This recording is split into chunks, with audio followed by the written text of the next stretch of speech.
Come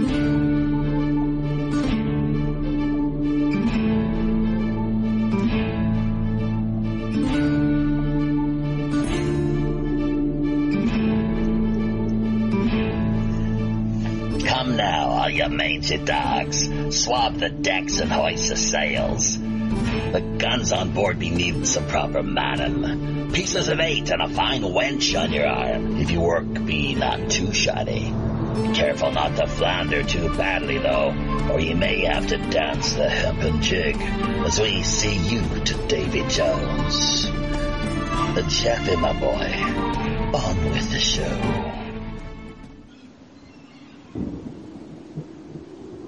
Well, shiver me timbers. To our listeners from across all regions of the planet, welcome once again aboard the Robin Hood, flagship to the world's one and only cooperatively inspired charity podcast network, WPRPN. Live streaming from under some of South Korea's most heavily sprayed late November Thanksgiving skies, you're listening to episode 131 of Pirate Radio Podcasts. I'm your host, as always, the ship's chief communications officer, Jaffe Ryder. Welcome, everyone, to our annual 2018 JFK Assassinations World Open House and Roundtable. Opening our doors to any number of voices from across the planet over the course of the following approximate 90 minutes, we hope to take time out not only for JFK, but we'll also explore the lives and legacy of several other notable late 20th century personalities, including RFK, MLK, and possibly even John Lennon. As always, be sure to share all your most in-the-moment thoughts and commentary via our channel's live peanut gallery pirate chat box area.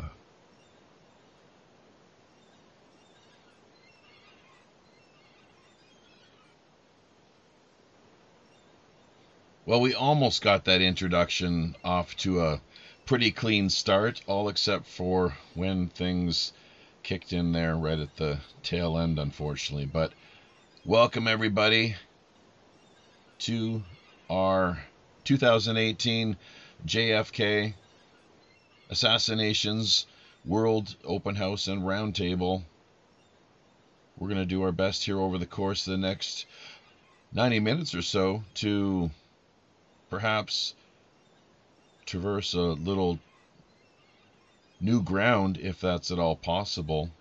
Take the conversation down a few different alleyways, approaching things from angles and perspectives maybe that not too many of us have heard in the past. That is going to be a bit of a challenge, though, I would imagine. We'll see how things play out here.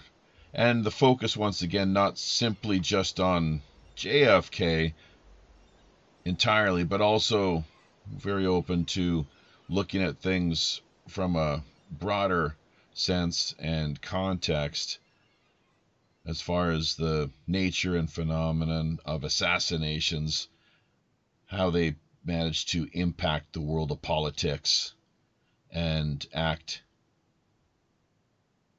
in the sense of a political tool, I suppose, in the darkest sense.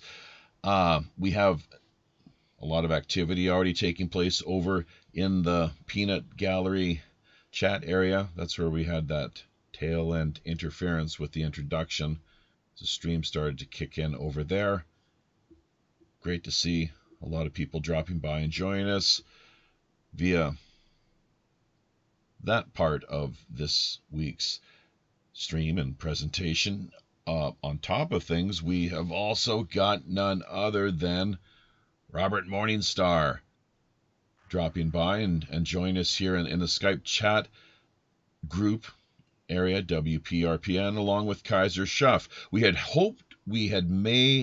were hoping to have possibly had Fox Navier as well, although he seems to to be a little unpredictable and erratic at the best of times. So I'm not sure what his story is or what the latest is on on his front. But Robert Kaiser, we did have you there in the lead up to things here. Hopefully, still haven't managed to lose you yet. I'm here. That's great. Yeah, super. I'm here, brother. Okay, so the two of you there, and a little more than half a dozen people join us here via the live stream in the Peanut Gallery area. Things pretty much taking off on fire. So both you, yourselves, Kaiser and Robert, will want to probably keep a keen, close watch on things as they unfold over there. Well, Robert, 55 years. You yourself, of course, as I'm sure most of our listeners know, have been a keen student and someone who has, I don't know if you've authored any books precisely, but you have been involved in a number of documentaries and just a wide number of investigative projects. Why don't you, just in a nutshell, of course, because there will be those in the listening audience who will not really have heard too much from you in the past, give people a little clearer sense of who Robert Morningstar is and your affiliation, relationship to the Kennedy, not just JFK, but even, RFK assassinations. And you actually met RFK all those years ago, I guess. That's one of the famous anecdotes that we've heard from you in the past. Yes, I did meet Robert Kennedy in the flesh, as we say, when I was in high school. And I'll tell that story a little bit later. I'd like to reflect on 55 years since the JFK assassination and the history that has transpired, the wrong track of history that his assassination set us upon, and the return to the right course in history in the last few years. And that has come with the awakening of the American people, the awakening of the Munchkins. I've always quipped that if you believe what you see in the Zapruder film is real, then you're no better off than a bunch of Munchkins in Oz. And that metaphor is appropriate because the mind control apparatus that was used to cover up the JFK assassination, the concept came directly from the Wizard of Oz, whose technology made it possible for him to deceive the Munchkins and bring about this faux utopia. And so that was conceived in 1939, but the technology depicted that the wizard had did not arrive and in complete installation until 1960, 63, when about 20 million, 25 million television sets were now all around the United States, maybe as much as 50 million. And that was the instrumentality for the implementation of the CIA's MK Ultra mind control program and the Project Mockingbird program, which seized real news that day and began the reign of fake news. My relationship with John F. Kennedy began in 1958 when I saw him on Meet the Press. I just chanced to be switching channels on a Sunday, which was a very boring day in television, I'll tell you. On Sunday, everything went down in the sense of it as far as entertainment, and it was very serious television. And one of those programs was Meet the Press. So I saw this gathering of 5 people seated in with different postures, and most recall 4 of them were old and 1 of them looked young. And very striking, he reminded me of Flash Gordon. And when he began to speak, he had the strangest accent, but he made the greatest sense I had heard in a long time. And that was John F. Kennedy when he was a senator. And they were interviewing him as a prospective presidential candidate who had not yet announced his run. So that's where I first saw him. And then when he did, I started to follow. And I was kind of hoping that he would. and I hope became reality. I became completely involved in the 1960 campaign as a pamphleteer for the future President John F. Kennedy. And you have to remember that in 1960, there was no internet. I like to joke that in the 1950s and the 1960s in New York City, in summer and spring, the internet was fire escapes, you know, where people would go out and talk to their neighbors across the other fire escapes. So in those days, the news got around through pamphleteering.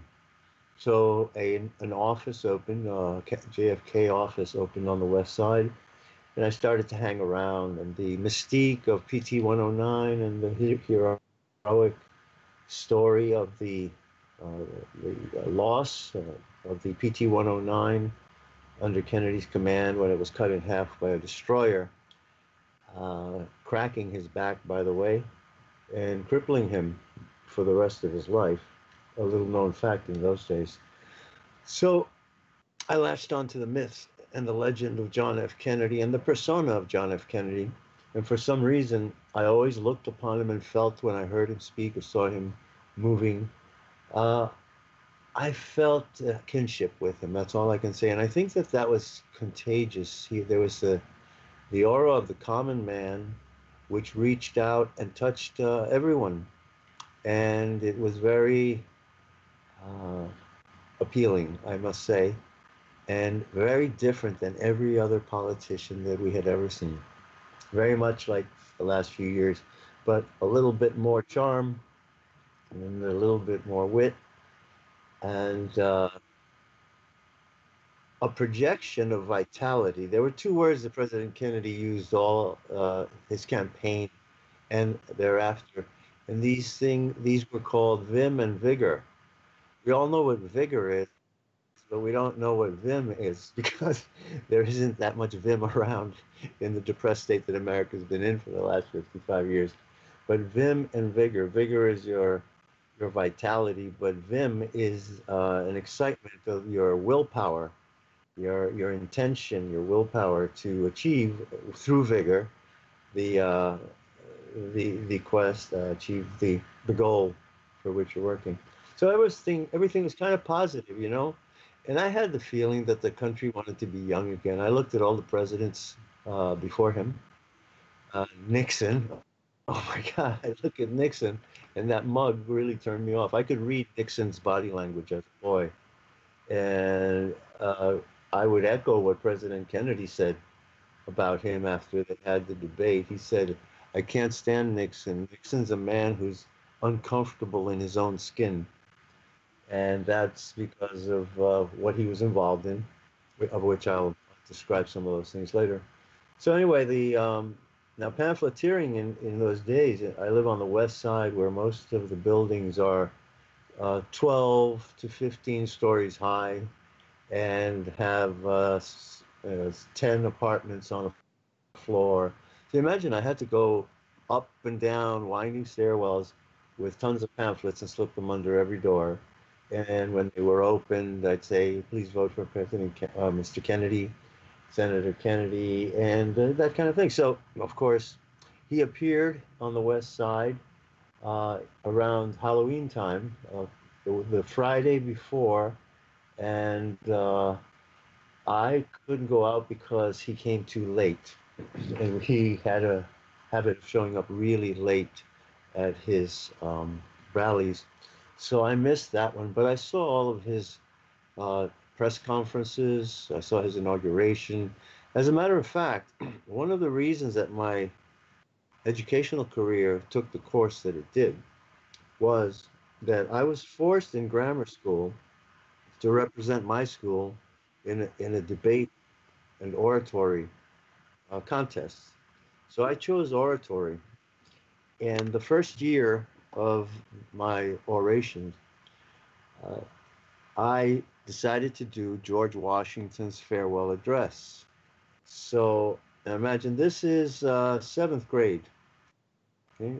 So I had to rewrite or edit George Washington's farewell address.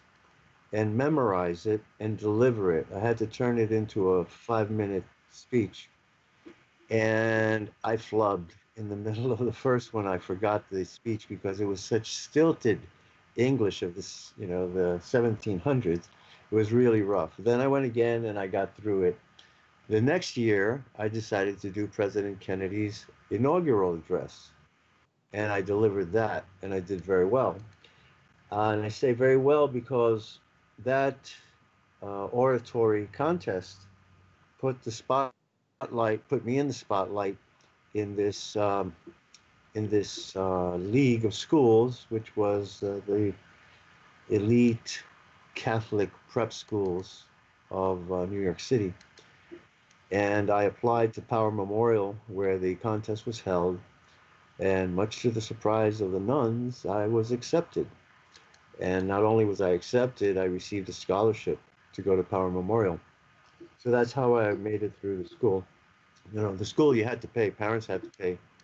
It wasn't free school. So I was fortunate enough to win a scholarship for a couple of years, got through that, did well in the Regents, of course, following the model of President Kennedy to do the best I could ever do, and aspiring to success in general. It was a very, very positive time.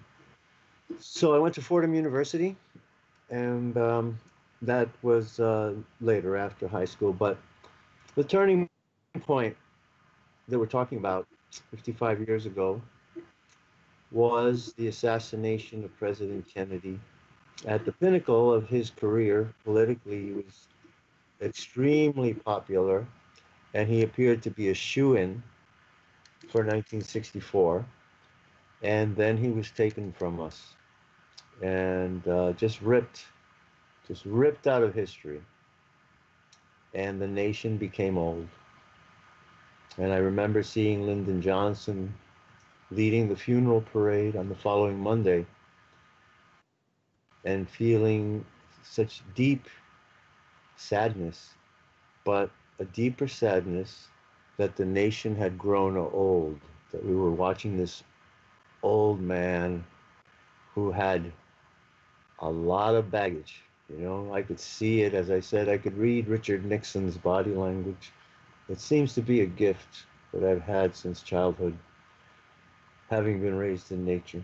I can tell the emotions of animals and people. And as I said, Lyndon Johnson was carrying a lot of baggage. And I already knew it, in fact, because in June of 1963, I spent a month with my aunt and my uncle, and my uncle subscribed to Time magazine. And there was a very interesting article there about how Lyndon Johnson was in really deep trouble because he had been found out to have associations with the mafia and to have been involved in a land scam in Texas, now known as the Billy Soul Estes affair. And Time magazine wrote that the president was so dissatisfied and displeased with Johnson, for example, appearing at Atlantic City to open a big gambling hotel and cut the ribbon. The owners were the known mafia operatives. So he dismissed him and sent him to Texas. He said, "Get out of here. Get out of Washington. You're an embarrassment. And go to Texas and see if you can patch up the feud down there, because we really have to win in 1964." Because there was a lot of controversy in Texas, Kennedy hatred, So he sent him to Texas, and so then it all evaporated on that day, November 22nd, 1963. And the thing was that was the day that a Senate committee on ethics had scheduled for 2 o'clock in the afternoon a report on the prospective impeachment of Lyndon Johnson for high crimes and misdemeanors, which were involvement in the Billy Soul Estes affairs and the Bobby Baker affair, which was a huge scandal when it became known that Bobby Baker, his secretary, was carrying bundles, bags, shopping bags full of cash regularly back to Johnson from people who were buying his favor. So he was in the doghouse, he was in the calaboose. Yeah, as I say, his neck was in the noose unless he became president before 2 o'clock in the afternoon on November 22nd, 1963. Where do you want to go from there? Well, that's great. It's Jackie, splendid and very thorough overview. Yes, Kaiser. I have a little factoid to add Robert might enjoy. When I went over to the Gulf War, I flew in with World Airlines. World Airlines was owned by Lady Bird Johnson. Oh, I'm glad you brought that up. There's a book called Kill Zone by Craig Roberts. It's one of the best books on the JFK assassination and the triangulation of fire that happened at the Grassy Knoll. But more importantly, he has a tremendous background on the corruption of Lyndon Johnson and Mrs. Johnson and their investments in Vietnam.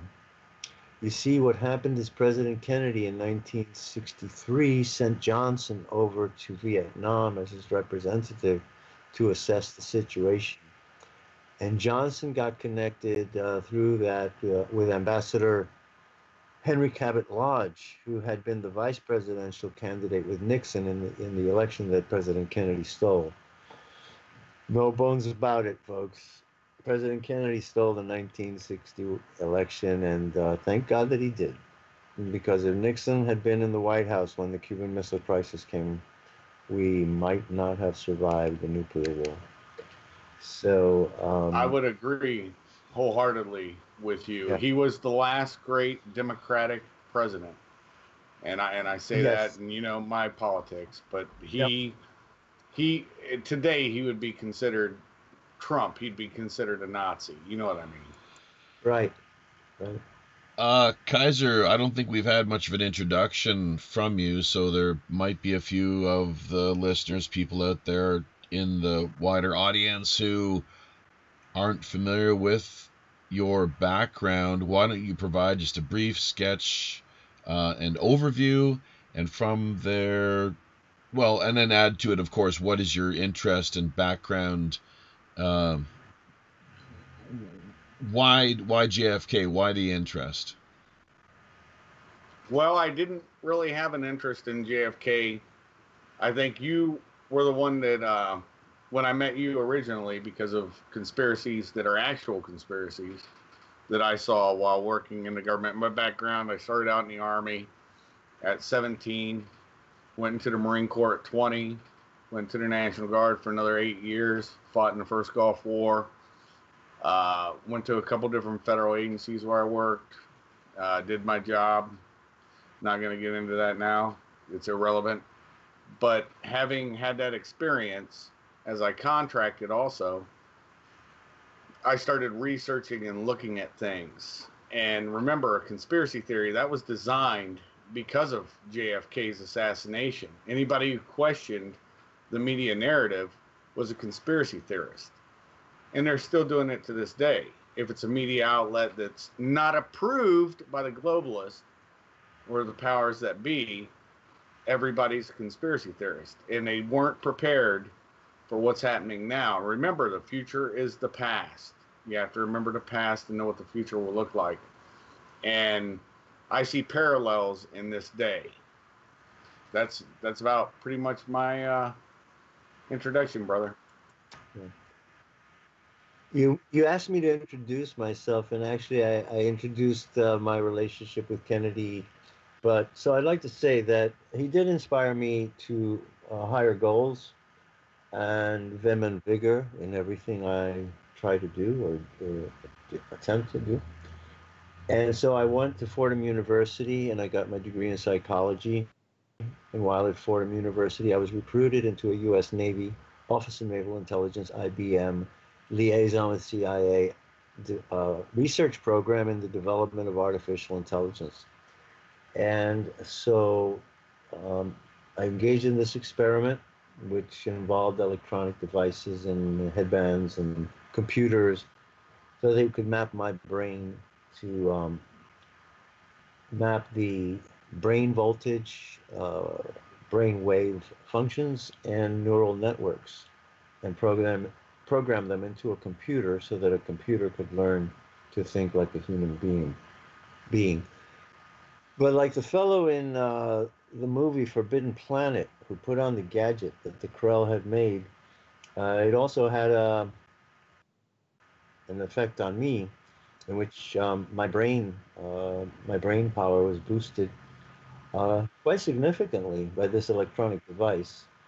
And another time we can discuss brain pathways and things like that. But basically, it altered my intellect and my intuition and my insights.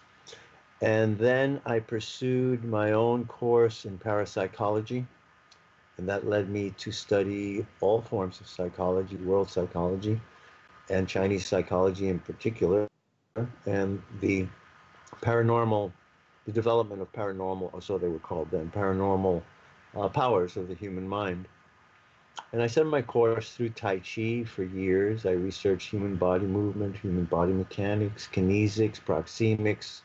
Kinesics being the science of body language, and proxemics being a more esoteric field, the study of space and how space is used by moving bodies, how different cultures occupy different volumes of space or demand different volumes of space. So, and living in New York, I had plenty of subjects to study, living amongst 10 million people. So I got involved in martial arts. I competed. I wrote for martial arts magazines, like Karate Magazine, under pseudonyms, with good reason. And ultimately, I wound up, I would say, a pretty successful Tai Chi teacher. Then in the 80s, my life was changed when I saw a movie called Aliens 2. And what I learned there was that if you wanted to fly in the future, because I was becoming a pilot, it said if you wanted to fly in the future, you really had to know computers. Because as you recall in Aliens 2, the robot played by Lance Hendrickson, he rescues them by bringing down the rescue ship after crawling through a tunnel with a laptop computer that I recall had an orange screen. And I got a message there. If you want to be successful in the future, you have to get into computers.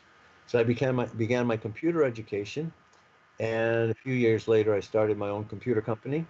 And I started building customized computers for clients. Some of the best house music and rock music coming out of New York in the 90s was made on computers that I built for DJs and composers of house and rock who didn't have a lot of money and wanted digital recording devices. So my partner and I used the Voitra digital music encoders, and I am proud to say that one of my clients won a platinum record for his album. Pardon the expression, but that's the name of the album. It's called "Sex Is My Bass." So that was fun, and I was flying throughout this period, and I was traveling also, starting in the 80s. I started traveling to Europe again. I had gone there several times in the 70s. I had gone in the 70s to Yugoslavia twice. I'd been behind the Iron Curtain. I had traveled through Central Europe, and I liked it very much, and I wish it was more like that than it is now. Each country had an individual identity. It had an individual currency. They controlled their destiny, and they were proud. They were very proud of their history and their ethnicity, each of them. And I admired and enjoyed it very much. You're exactly right. You just hit on something that just triggered me because of how everything leads up to today. The Cold War was an easier time. There were people that you just didn't kill. There were people that were off limits. And that's what I think takes us both back to JFK and what's so tight to us. Anyways, I'm looking at the chat, and Tommy Shutter's going full bore. It's funny, but he misses the mark. It's okay, Tommy. We love you. But here's the thing. Mm-hmm. Without an enemy, sometimes we go rudderless, in my opinion. That's true. And we have to even invent them. And our media is lock, stock, and barrel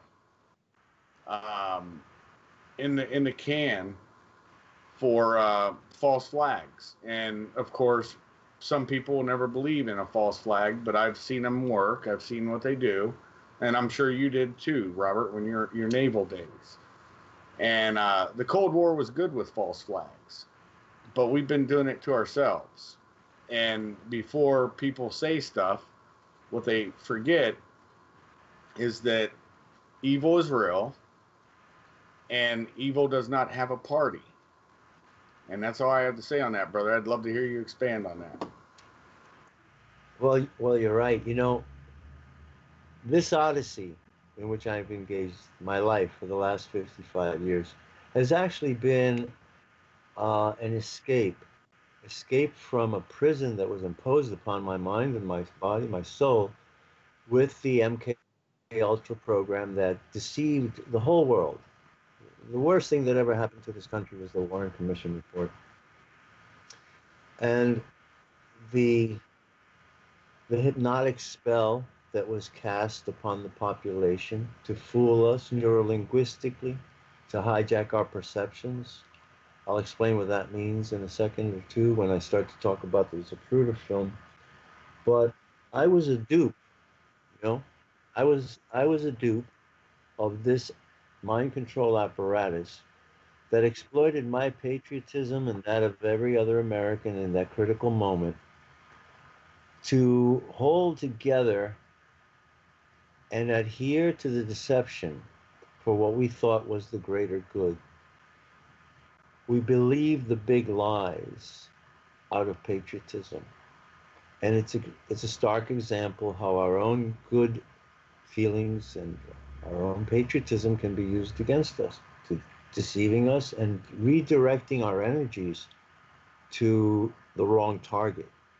In that case, they wanted to turn all of that energy against Castro for geopolitical reasons.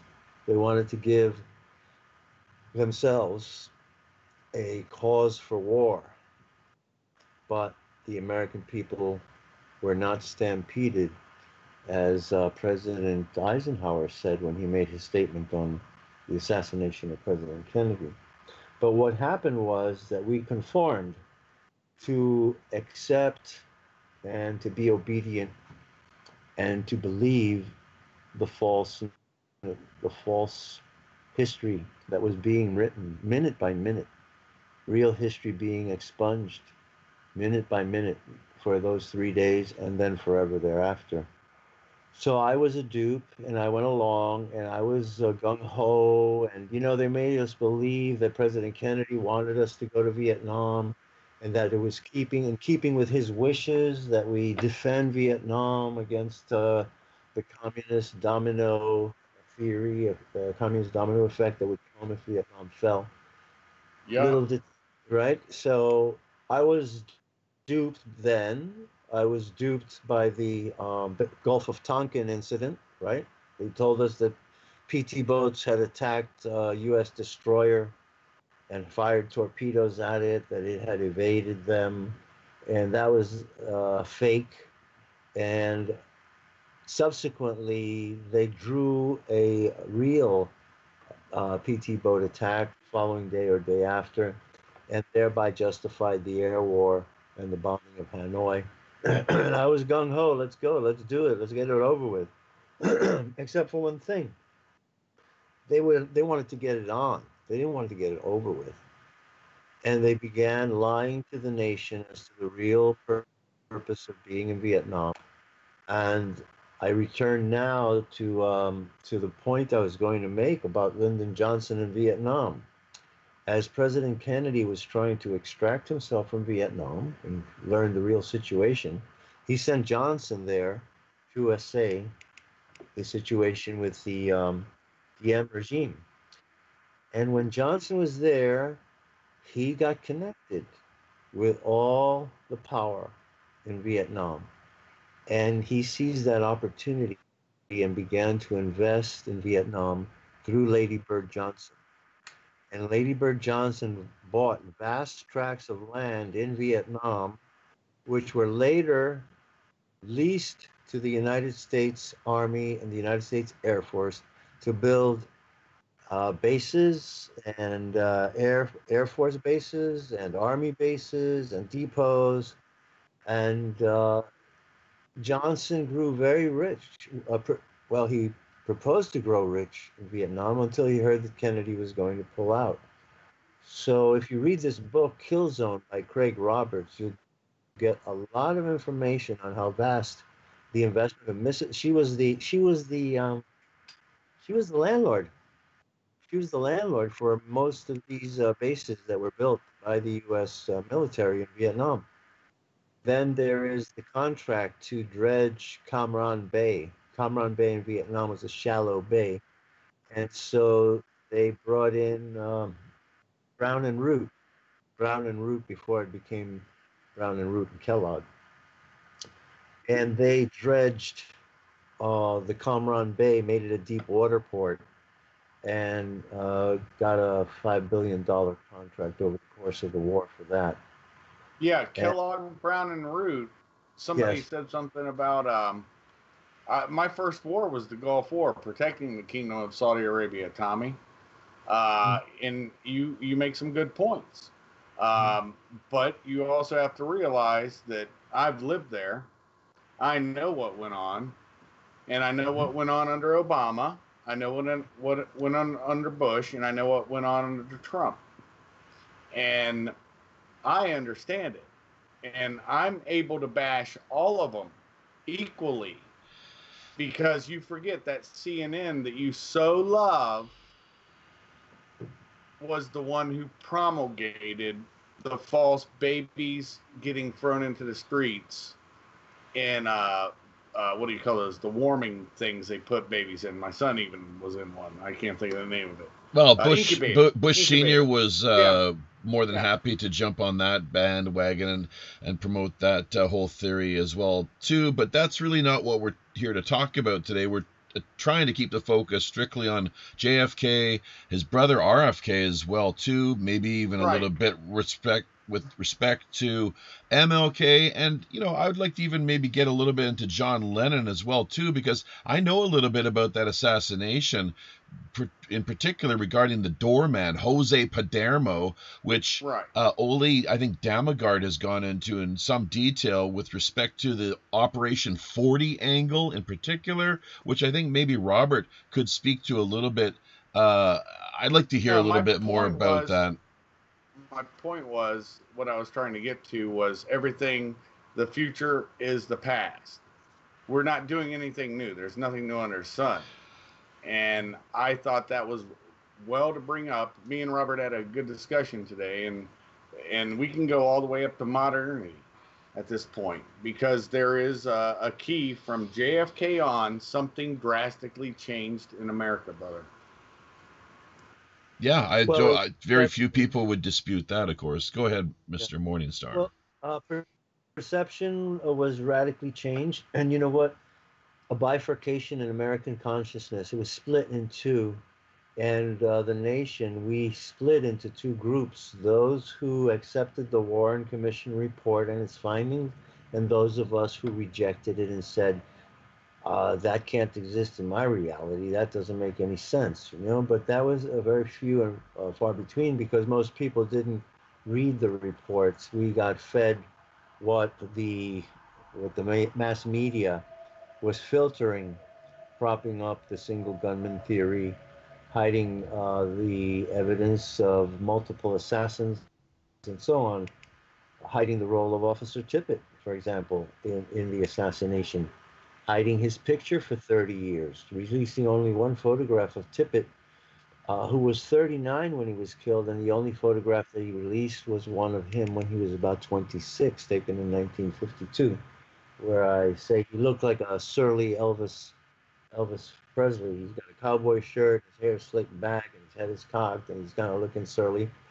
as he did most of the time. He's a sad character, Tippett. I would like to talk, it's 55th anniversary of the death of JFK and the death of Officer Tippett. That's rather significant as well. And sure, and you can speak to that, of course, in some detail. Yeah, before I go there, I'd like to Uh-huh. talk about how I got involved in it and how, Sure. how it fell on my shoulders. And it has to do with, trying to learn all my life, trying to continue studying more and more and developing my skills. So it came to in 1990. I went to Switzerland um, one summer to visit a rather beautiful girlfriend that I had in Switzerland. And while I was there, I decided to fly the Alps, to rent a plane and fly around the Matterhorn, which is something I'd wanted to do since seeing the science fiction movie in 1957 called The Crawling Eye, about an alien invasion in Switzerland by a giant one-eyed alien with tentacles, a metaphor for what was spreading across the country, and the UFO mystery. Anyway, the only safe person in the movie were the two pilots who weren't in close proximity and got rid of the thing. So I always wanted to fly the Matterhorn, so I did. But the night before, I had this very vivid, lucid dream that I was in an ice cave. And I approached the desk where this wizened old man was sitting, and he looked up at me and he said to me, "I am the angel of history. Come and see what your people have done to your history." So he led me through this ice cave, illuminating the way. And as I walked in the ice, I saw bodies buried in the ice. And on the left side, I saw this blonde, beautiful blonde woman in the ice. And I knew instantly that was Marilyn Monroe. And so I kept walking, and I looked to the other wall, and I saw a very handsome movie star looking man with red hair, tall, square shouldered, athletic. And I looked at him and I said, "He looks like a movie. He looks like Burt Lancaster or Kirk Douglas, another body in the ice." And then we came to a place where there was a turn, and my feet wanted to go right.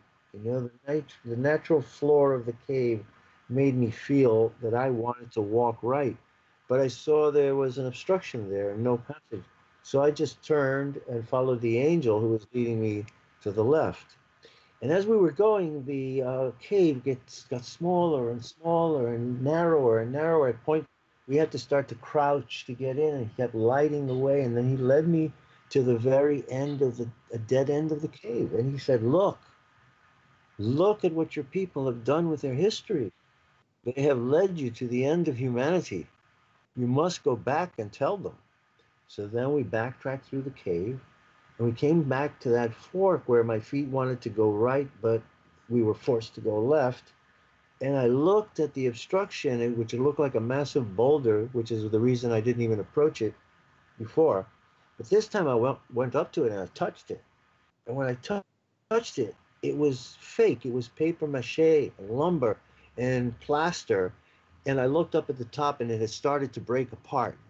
I could see beams that had formed the top of it. I could see a space through which I possibly could crawl in if I climbed it, but that was the right track of history, and it had been blocked. And I said, "I'm going to need help for this." And he says, "Yes, go back and tell your people they are on the wrong track of history."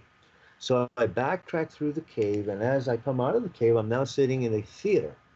I'm sitting in a huge theater in which all the people of the world were seated, forced to watch a film. And when the film began to unfold, the title said, "The Film That Fooled the World." And every person in that theater was forced to keep his eyes on that film, and it was run 24/7, 364 days a year, and it was guarded. And there were 4 guards in the front, in the proscenium. And they were looking out facing the audience, and they had weapons, rifles.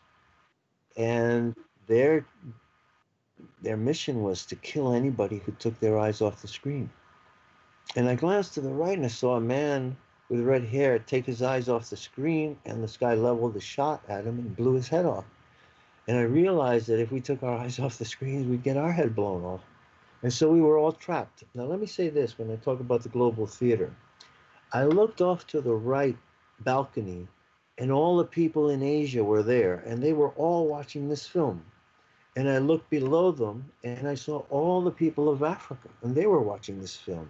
And I looked to the left, and I saw all of North America and all of South America. All of us were forced to watch the film that fooled the world incessantly. And I said, we've got to get out of here. So in this lucid dream, I took my girlfriend's hand and I said to her, Barbara, we've got to get out of here. Do as I say. Keep your eyes on the screen and stand up. We stood up. The guards reacted. They looked at us. We had our eyes on the screen. No need to shoot us. So I said to her, walk sideways into the aisle. We walked sideways into the aisle. Walk backwards up the aisle. Keep your eyes on the screen. We kept walking backwards. We walked backwards. They looked at us. They didn't shoot us. We backed out through the doors. Then we tried to get out of the theater. But when I pushed the doors of the theater, I saw that it was chained from the outside, chained and locked, and there was no way out of the gate. Eventually, I found a winding stairway and went up and found a window that opened up, and I saw a 50-foot drop into a torrential Swiss river. And I said to my friend, this is the only way out. We can't stay here. We've got to take a chance. We leapt feet first, hand in hand, crashing through the water, plunged about 20 feet, 30 feet. And I remember rising up, pulling her up and breaking through the water. Saw the sunshine from below the water, broke through, took a gasp of air, and I woke up and I, oh my God, what the hell was that? Well, I got up. I got in the plane, I flew the Matterhorn, I came home, and 2 years later, I found out what that was all about. On November 21st of 2001, hard copy CBS show gave a preview that they would be showing the original Zapruder film, and the little strip that I saw was fantastic quality. So I jumped and grabbed the videotape and threw it into my recorder and recorded the show. So I got the best copy of the Zapruder film that had ever been broadcast on a major network television. And I chucked it in the archive. About January of the following, about a month later, I made a trip to California where I met up with my brother.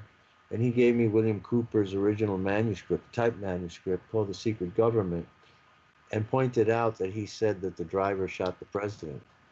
And I said, come on, that's nuts. He says, yeah, well, read it. And he did say that the driver turned around, leveled a pistol, and shot the president, which is not what happened, but I'll explain to you how the illusion was created to hide something else that happened. So I decided to check that out. And I put the tape in. I said, hey, I've got a copy of this Zapruder film. Let me check it out.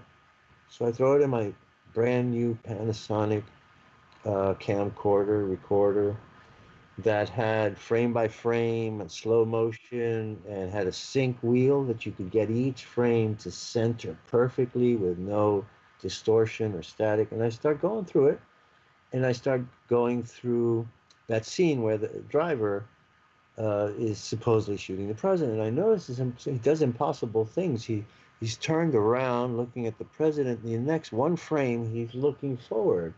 A physically impossible thing to do for a human being, to turn your head from fully behind you to fully in front of you in 1/18th of a second, which is the frame rate.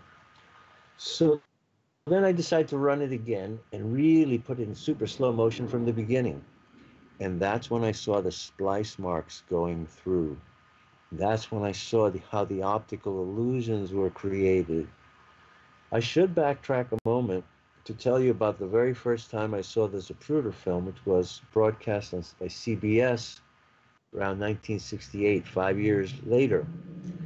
And a strange thing happened to me while watching that at 7 o'clock in the evening.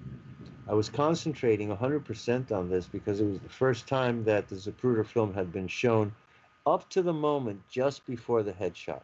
That's what they showed. But as I was watching the film unfold, I suddenly felt I blinked.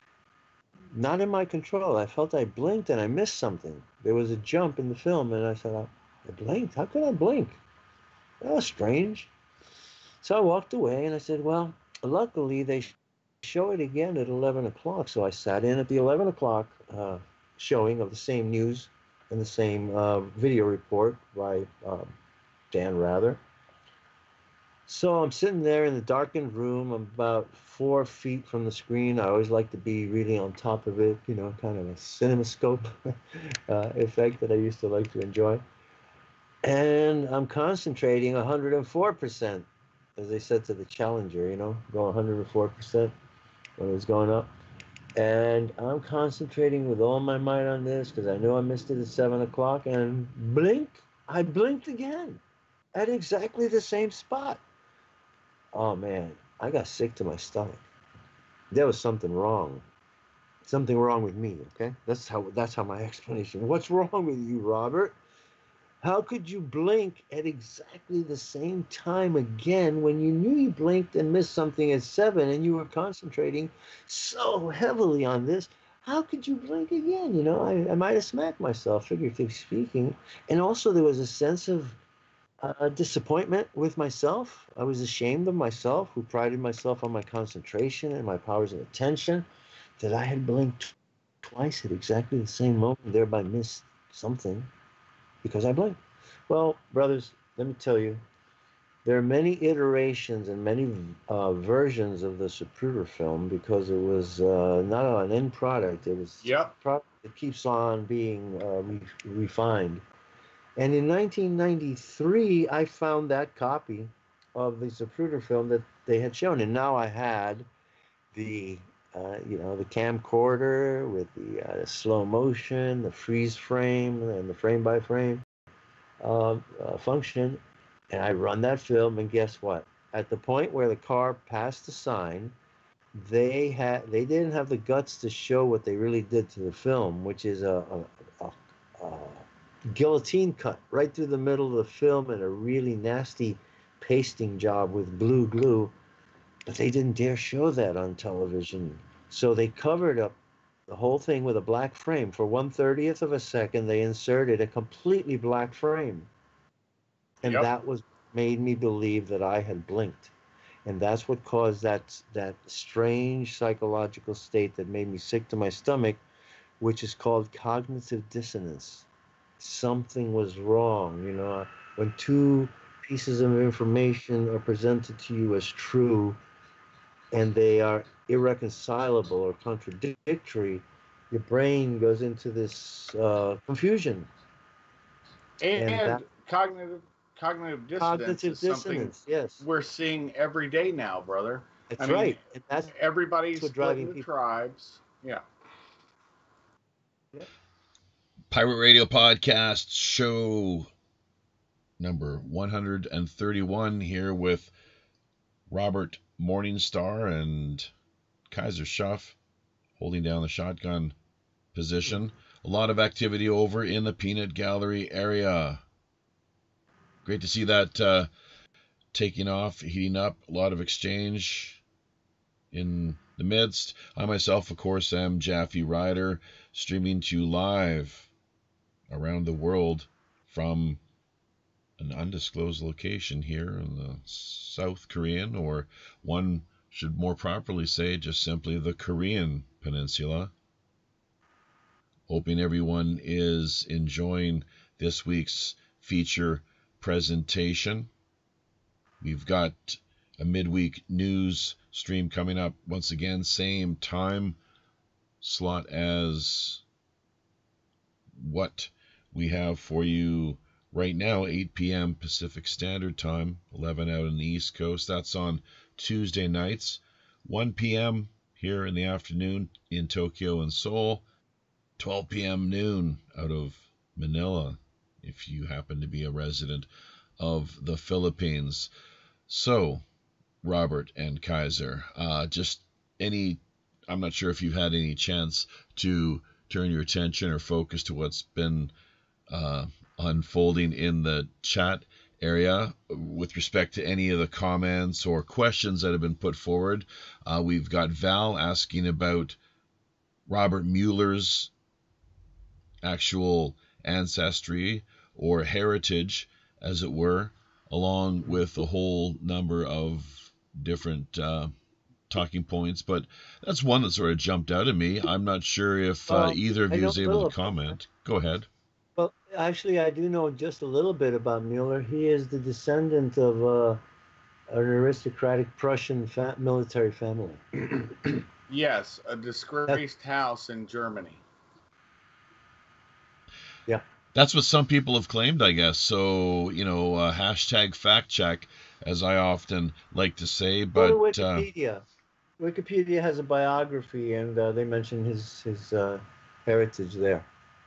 It's laid What's out. important about Robert Mueller is not his Prussian heritage, is what he did vis-a-vis Russian uranium one deal, which is the reason that he's in there. He's placed in there to cover himself and protect all of the people who okayed and rubber stamped the uranium one deal, which included our recently departed Attorney General, Jeff Sessions. Jeff Sessions was a do-nothing because his role in there was to protect himself and all his cronies in the CFUSA, the Committee on Foreign Investments in the USA, which was... how compromised he was, brother. Think about it. Yes, of course. And he, Clinton, Obama, Comey, Clapper, Rice, Samantha Power, all of them voted to okay the uranium one deal, which was Brennan, who converted to Islam in the Kingdom of Saudi Arabia during the Gulf War. Yeah. I know that to be the fact, because he was CIA station chief in Riyadh. This was announced in the Fordham magazine. As I said, I went to Fordham University, and I actually passed John Brennan on the campus. I remember him lugging a giant bunch of books, and he's got eyes and a face that you will always remember. And he did convert to Islam. He became a student of Sufism, he is claimed, and then he became an Islamic scholar. But that came in Fordham magazine. I get it from the university, and I was so surprised. It was the one that has the cover story is his appointment. But here's the interesting thing. The print version mentioned his conversion to Islam, but if you find it now online and go to that issue, they've deleted that whole paragraph. Interesting how that works. This all, of course, is the sort of thing that we could go into some greater detail during one of our midweek World Pirate Radio news streams, or even just another feature show. But right now, once again, just trying to keep the focus on the history, legacy of JFK, RFK as well, too. Let's not forget. Robert, I know that you've been really quite busy over via your channel off of, I believe you run it off of the LNM network, Late Night in the Midlands. And yes, I have 2 radio shows. Yes, thank you for mentioning that. Sure. I have 2 radio programs each week. I have one on Revolution Radio on Sundays at 3 o'clock in Studio A, and I'm on the LNM Late Night in the Midlands radio network on Wednesdays at 9 o'clock. And I have to say, we've had some amazing interviews. I'll point you to SoundCloud, where I have an archive of my best interviews. And so thank you for mentioning that. I'd also like to mention that UFO Digest, I'm the publisher, editor of UFO Digest, and we've just succeeded in restoring the site after a long series of hack attacks that began when we published Who Killed Robert Kennedy. Right. And it's an article that is called The Last Act of Robert F. Kennedy. And Robert, Yes, go ahead. Quick question. You used to write for Asian World of Martial Arts, didn't you? I had a couple of articles that were published. Yes, the I Asian thought world. that was you. That was I thought that that. was the one that the Black Dragon produced, right? Yeah. I thought that was you from when I was a Ronald youth. Duncan. Yeah, What was yeah. it Ronald Duncan? Was it no, not Ronald Duncan. The No. Black Dragon. Yeah. The Afro. He became a big star out in the Far East in several movies. Hong Kong movies. I remember Sydney Filson was the editor. She was a real hot karate babe, a real killer. Very Yeah. attractive woman, but very and very During lethal. during that time, Cynthia Rothrock was the superstar Oh, you want female to know karate girl. something? Yeah. Want to know something? Cynthia Rothrock and I were in the same tournaments during one of those years, and she was out of this world. And I walked over to her and I said, "Listen, you really don't belong here. You are so great. You ought to go to Hong Kong and make some movies." And then 3 years later, I start to see Cindy Rothrock movies, and she actually did that and went to Hong Kong and became a big American kung fu superstar. She was Yeah. fantastic. She had a Yeah. future. I think Blonde if you, haired, yeah, Cindy. blue eyed. Hmm. She was probably one of the best female competitors in Hmm. Wushu at the time. Yeah, yeah. I remember her very well. We demonstrated and I competed in several tournaments, and I think that they were sponsored by Kim Duk-sun and the Taekwondo Association here in New York City, Madison Square Garden, and whatnot. But then I realized what a fake show it was becoming. Kind of a Right. circus, like the guy breaking the same iron pump handle year after year and pretending that it's the Right. yeah, where are you going to get another? It was the same one. They'd solder it together and then he'd bash it. But the violence that was being demonstrated to children was what turned me off completely. I was competing in full contact tournaments, and in one of them they had a pee-wee league, you might say, and I saw an 8-year-old boy almost kill another 7-year-old boy with a full punch. The poor boy almost died on the stage. He turned gray, and it was pretty critical. And I said to myself, this is not the way to teach martial arts to children. They were doing techniques and skits where at the end of where the old Japanese master is attacked by three guys. He takes them out, and on the last one, he grabs the crotch and throws up two ping pong balls into the air as if he had castrated the guy, and everyone goes, "Ah!" Hmm. And it was so Yeah, bad. it was a lot of showmanship. It For almost children. became the WWE. Yeah. Yeah, it was like that. And but when I saw that child injured, I said, "No, I'm going to get out of this, and I'm not going to do this ever again. I'm not going to participate in this, but I'm going to develop another way of teaching martial arts." And that's when I took my Tai Chi in another direction and started to develop Tai Chi sports, which are athletic sports that are martial in nature, but it's and very challenging and equally menacing. But the personal contact and the personal animus is extracted. If I throw three frisbees at you at the same time and you don't catch them or evade them and it hits you, hey, dude, it's your fault. Your perceptions, your senses didn't give you the right track to Right. evade. No, I get it. I get it. I So, trained under Dr. Wu in Columbus, Ohio. So so, I so I I went that said, way. yeah. I said I totally get it because I trained under Dr. Wu in Columbus, Ohio. He's dead now. Yeah. And you know, back then training was a lot more hard. Yeah. Well, to get back to JFK, and I want to point out UFO Digest, the headline article. We have a word. I coined the word recently. Um, for the title of this article, and it's "Is Corporate Fascism in Control?" And corporate fascism is a very good term to describe what killed John F. Kennedy.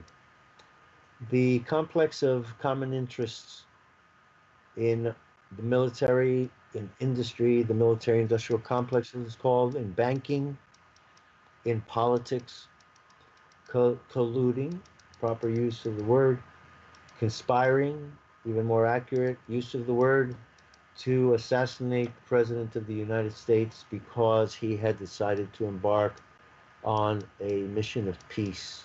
His close call with nuclear holocaust in 1962 had come close to incinerating the world, because if Russia and the United States had gone at each other, the fallout would have affected the whole world. So he was extremely distraught by that and the possibility of accidental war with Russia. So he began peace initiatives with the Soviet Union on June 10th, 1963.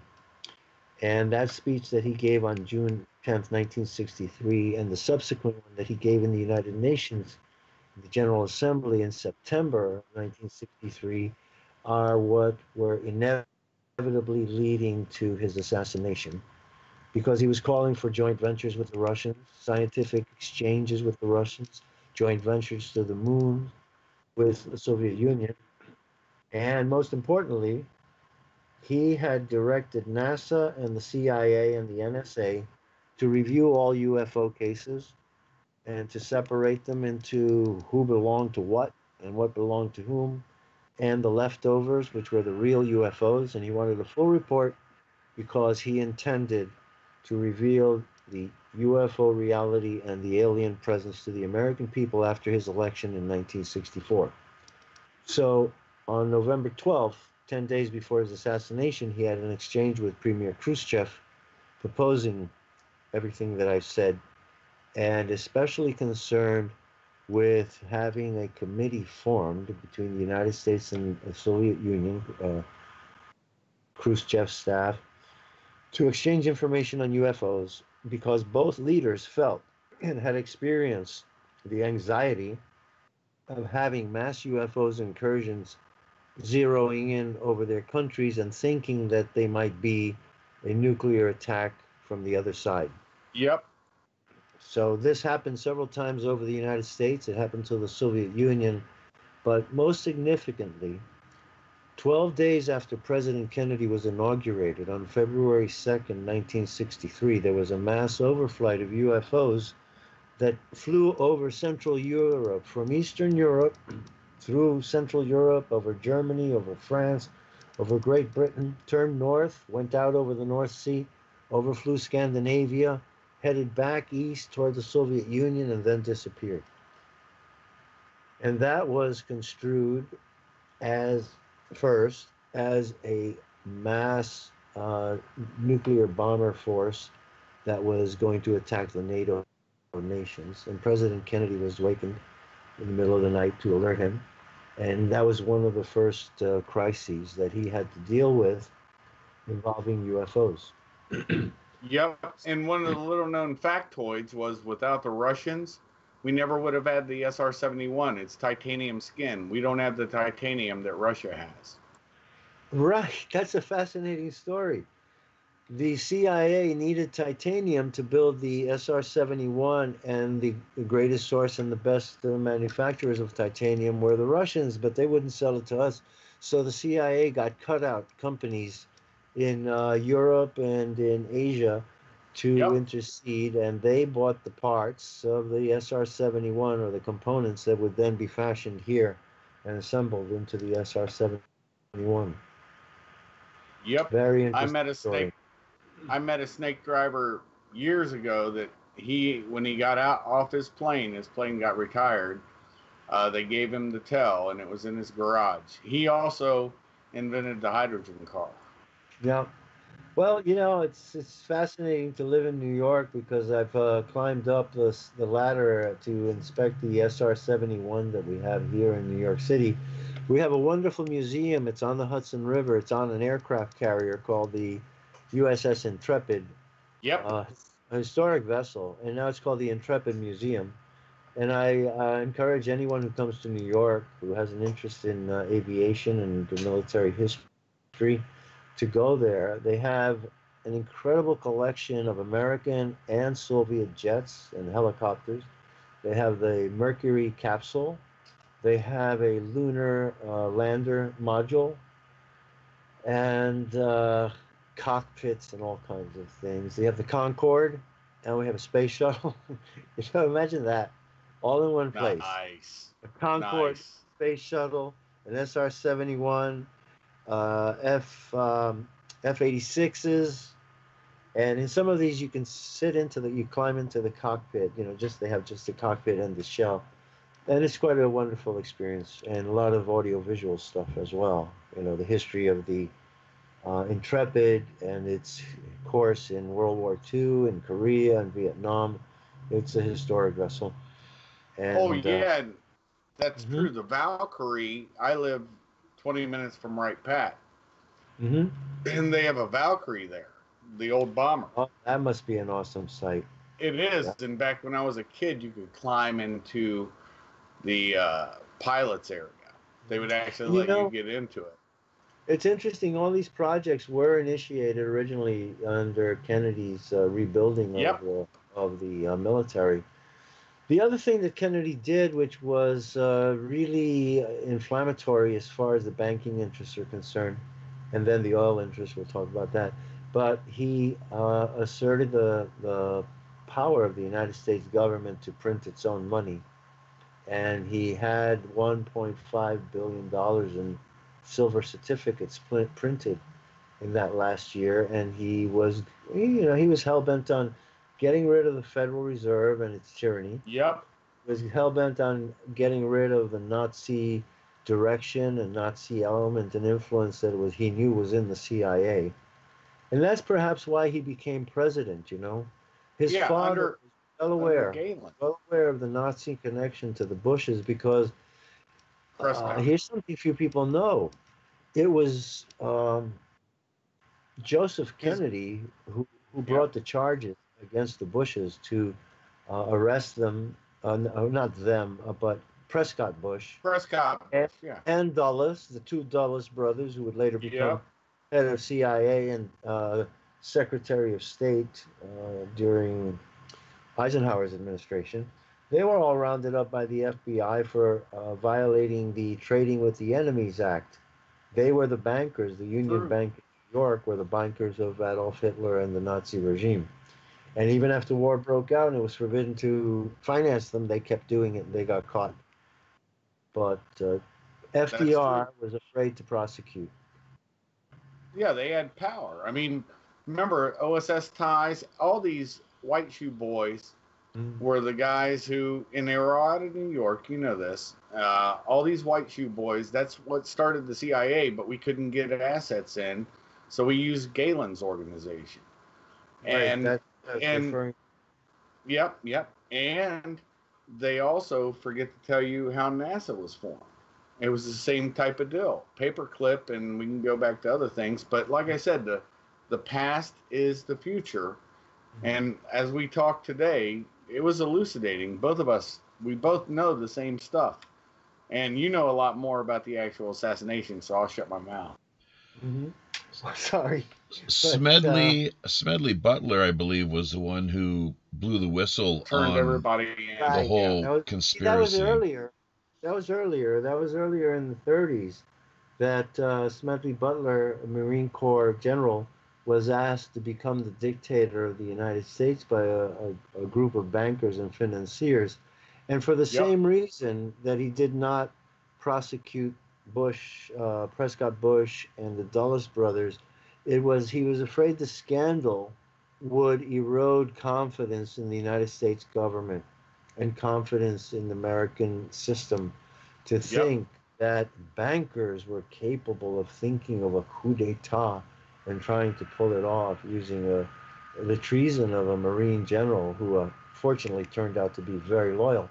That was scandalous. He thought it would shake up the country, and it might have, it probably would have, that people were so naive and trusting of the image of truth, justice, and the American way that FDR so successfully propagandized. And Then with the Oh, Bushes, same thing. After the war had started, he was afraid that it would reveal that not all Americans were united in their support of Britain, and not all of yeah, them were against Hitler. So he was afraid of that can of worms coming out and creating a division. So that's why the yeah, Bushes, Dulles brothers, were not prosecuted.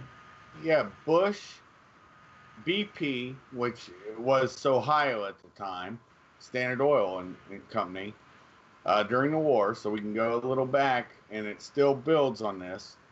And Kennedy, we all know how he made his money and what he did. His mafia ties. So that's why the entire look of the Kennedy assassination was so all encompassing, because you had the Nazi element, you had the mafia element, you had all these different elements. And I don't want to get into them all because there's a book that's written on every one of the conspiracy theories, quote unquote. But Well, what I there's think was conspiracy the perfect facts. storm There are happened. two. Yeah. There are two that we can get into, which is really fact, conspiracy fact. And one is the marriage of the CIA with the mafia with the common interest of Yep. eliminating Fidel Castro, which took place in 1959. 59, Eisenhower was president, Nixon was vice president, and as vice president, Nixon had control of something called the 5412 Committee, which was also called the Special Team by Colonel Fletcher Prouty. And this was the executive action committee, okay, XCOM. Yep. And XCOM. executive in this case means like in execute.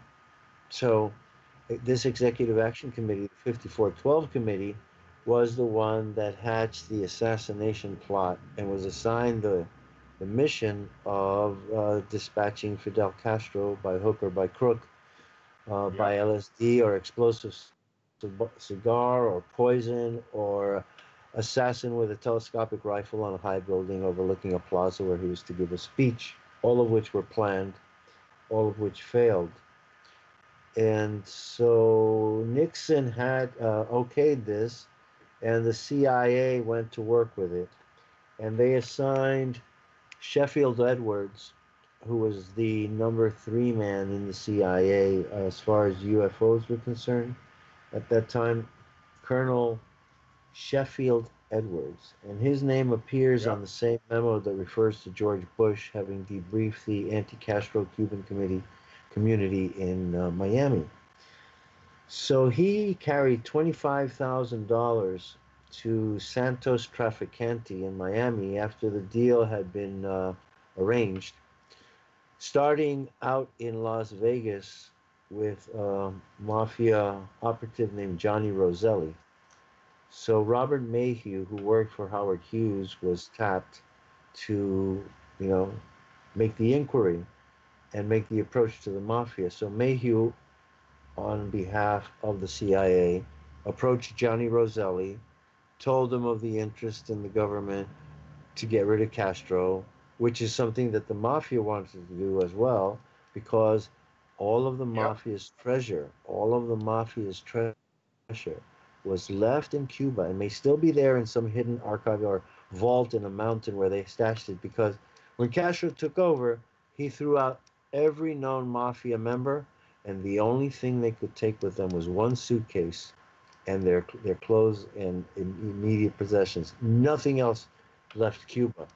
Yep. And had Castro found the treasure of Sierra Madre, the real one, uh, Oh, I do know. he would have had tremendous financial economic resources to make the system work.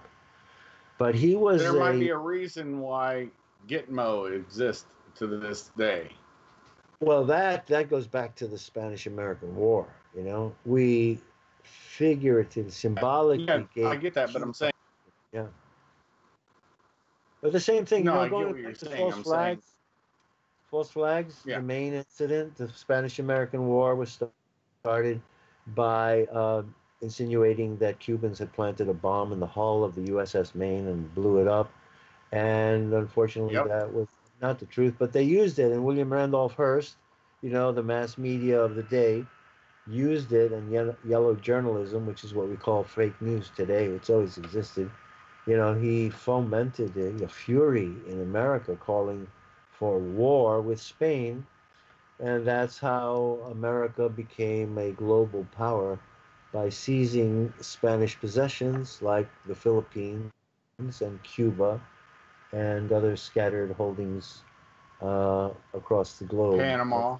mostly islands and yeah, Panama as well.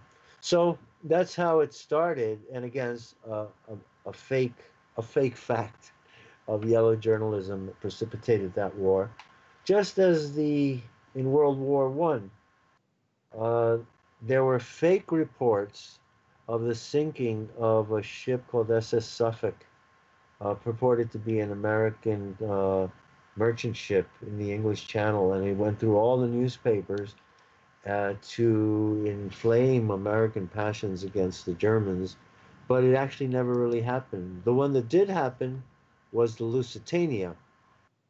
The Lusitania was torpedoed, but what they leave conveniently out of our history is that 2 days before the Lusitania sailed, the German government put an advertisement in the New York newspapers warning people not to sail on her because she was carrying armaments for Britain and For the therefore war. was a warship. So they torpedoed Yeah, it and down, and that got us into World War I, which is right around the time JFK was born. He was born yeah. May 29th, 1917. The future is the past, my brother. That's why I keep saying it. Yeah. So We let's just go on a bit. Well, we just With the passed his 100th birthday. I never really heard too much of it via the web or yes. anything else, but was there much talk or mention of the fact that it Yeah, was his...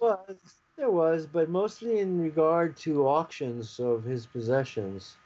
And I was tempted to auction one of my treasures, which is I own, which is what is probably the only copy of Profiles in Courage that is signed both by John F. Kennedy and Jacqueline Kennedy. So, yeah, I sort of rewarded myself in 1999, as the turn of the century was approaching. I look back on the 20th century and the most significant things in my life, which is what I'm relating to you now. I've gone as far as the beginning, the discovery of the Zapruder film. I think I will have time to explain how the optical illusions are created and what to look for. I'll teach you how to break out of the Munchkin syndrome, how to reclaim your perceptions. Because every time anybody sees the Zapruder film and they think that they saw that limousine come around the corner, brother, you just had a hallucination. We might have Let me put it this way. Listen, let me put it this way. Sure. The Zapruder film is a concatenation of hallucinations, consciously engineered as the greatest example of mind control that the world has ever seen. The film that fooled the world. A concatenation of hallucinations. That just came to me. You inspired it. So thank you very much. All right. Well, we might have time to get into that a little more during the after show, the Rogues Gallery portion of today's conversation. But just looking at the clock here, we've almost pretty much run the course and eaten up the clock, the approximate 90-minute time allotment that we typically set aside for these weekly feature live streams. It's amazing how time flies here when you are a passenger on the Robin Hood. So just in closing, I suppose, and we can maybe take another 15-20 minutes to wrap up. I wouldn't want to go on any further past that mark, but Robert, who exactly, because I know Jim Marrs actually quite famously, the way he put it succinctly, that he felt that the Secret Service, the FBI, and the Mafia were all central players, the CIA included in the lot as well, but that the Secret Service essentially set Kennedy up. The FBI was instrumental, hands-on in covering it up, and the CIA and the mob were the kill teams. They were active and instrumental in having him murdered, shooting his head off there in Dealey Plaza on that fateful day. Where do you stand on the whole thing, Robert? Yes, I agree. The plan was hatched by the deep state, the CIA, the NSA, because, and there's a memo, a memo I discovered way back in 1993. I came across that memo that President Kennedy wrote on November 12th, 1963, and I gave that memo to Jim Mars in 1964 in Dallas, and he followed up on that memo, and that's how he came to write the Fourth Reich. He tracked that back, and that's the one that involves wanting the reclassification of UFOs. But the most important thing about that memo is a signature or handwritten a note on it in the lower right-hand side that says Angleton has MJ executive. It meant that James Jesus Angleton, yeah, the head of counterintelligence in the CIA, was the head of MJ-12, and that had to go to him because the president was asking for something that he was not cleared according to their classification. No need to know. Right. So they looked upon that with great disdain, and that is what really was the straw that broke the camel's back, and really accelerated plans that put it 10 days later the man was dead. 10 days from the time he wrote that memo, and the memo said Angleton has MJ executive. Yeah, and remember this, when he was making his silver certificates, those were the ones that had the red lettering on it. I can't remember what it said on it, but I remember it as a child. You could still commonly find those dollar bills, folks. And I think I can still see the signature of the Secretary of the Treasury in my mind's eye. I think it was Douglas Dillon.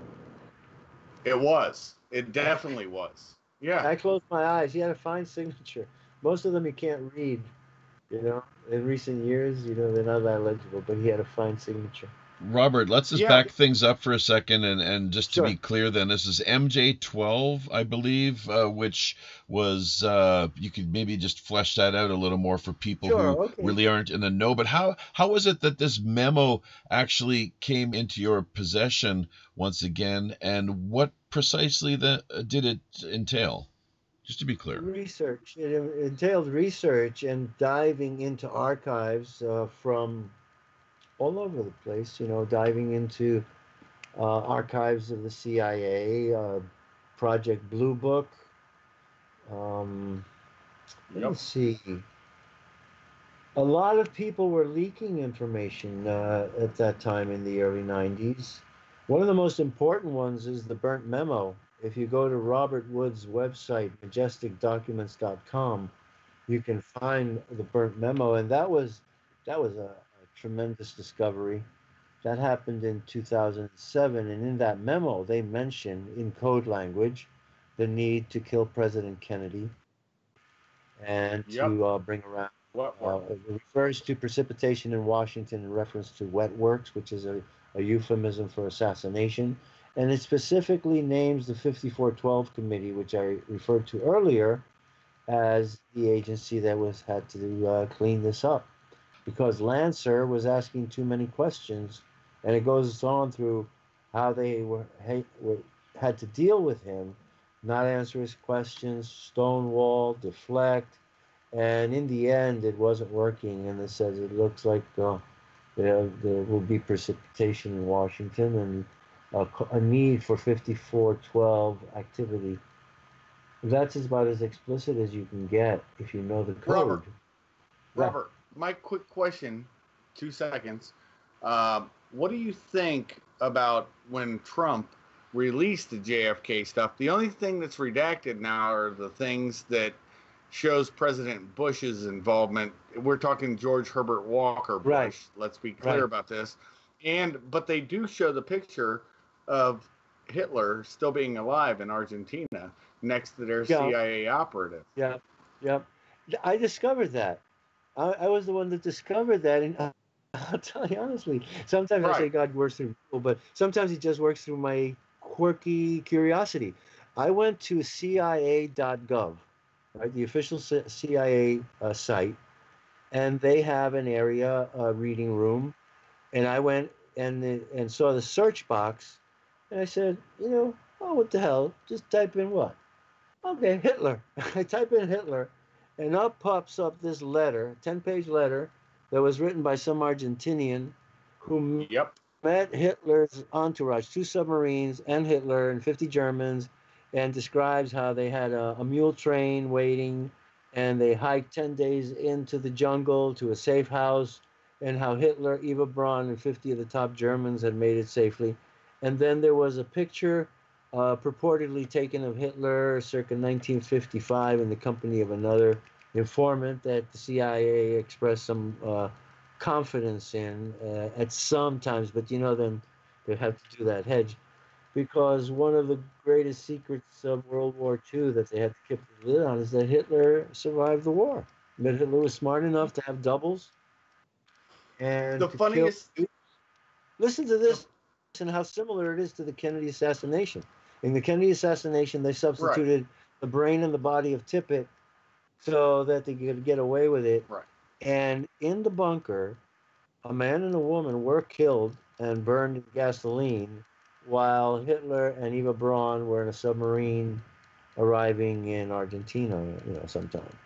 So No, you're these exactly are right. intelligence operations that have that S, SOP, standard No, you're operation. exactly right.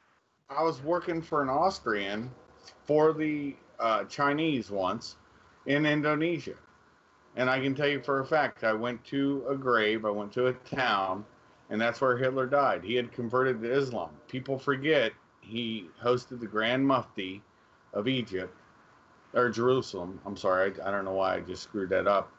And the second thing that I found out was these people are like, you must see, because you're German, Armania. And I went and saw his grave and Eva Braun. They both died in Indonesia. Well, that's something I've never heard. I'd be interested to read more or see more about that. But let me get back to the event and who pulled it off. It is known that some very large South American conglomerate on the morning of November 22nd sold out everything. And then the assassination happened, and then it crashed. And on Monday morning, that same conglomerate bought up everything and made a killing in the stock market. And those were Yep. the Nazi interests, the Nazi front companies in South America who had foreknowledge of the event. And it was very widespread. People know, for example, that the Shah of Iran, when President Kennedy was killed, celebrated with a dinner that night that Kennedy had been dispatched. Remember, Iran is just Aryan and Persian. Mm-hmm. Yeah. So, in a nutshell, I'd just like to say that 55 years have transpired since President Kennedy's demise, and I saw the country go down the wrong track of history, following and believing the film that fooled the world. And I think that, as I said, all of us often say we're all born with a purpose in life, and I was fortunate enough to find my purpose in life was to be the man that revealed the doctrine of the Zapruder film, and thereby have liberated millions of my fellow Americans from a delusion and a deception that is so vast that I can only say it was Luciferian in nature and intelligence and an intellect. But it has failed. And the nation woke up just in time. 51% of the Munchkins woke up just in time to save the nation, save the Constitution, and to put us back on the right track of history, which I believe is where we stand now. And as far as Congress and the elections and who lost what, all I have to say is Congress is irrelevant. Congress comes, Congress goes, Senate comes, Senate goes, but the Supreme Court remains. And I now have confidence that with the members of the court that we have, that the Constitution is safe for at least the next 50 years. And Yep. that's what I've been working for. And that's why I rejoice this day and rejoice Thanksgiving. And I think back to the saddest Thanksgiving of my life was the one that came 6 days after President Kennedy was assassinated. And we've come full circle. And yesterday I had one of the happiest Thanksgivings of my life. And I actually invited the spirit of President Kennedy to come and see the show. I was at the Warwick Hotel, which was his favorite hotel when he was a senator.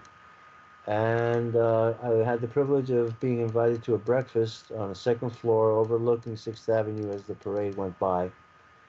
And I invited President Kennedy's spirit to come by and take a look. And so if you want to see, go to Facebook and scroll down, and you'll find a series of photographs and videos that I've shared with you of this event, yesterday's Thanksgiving Day parade.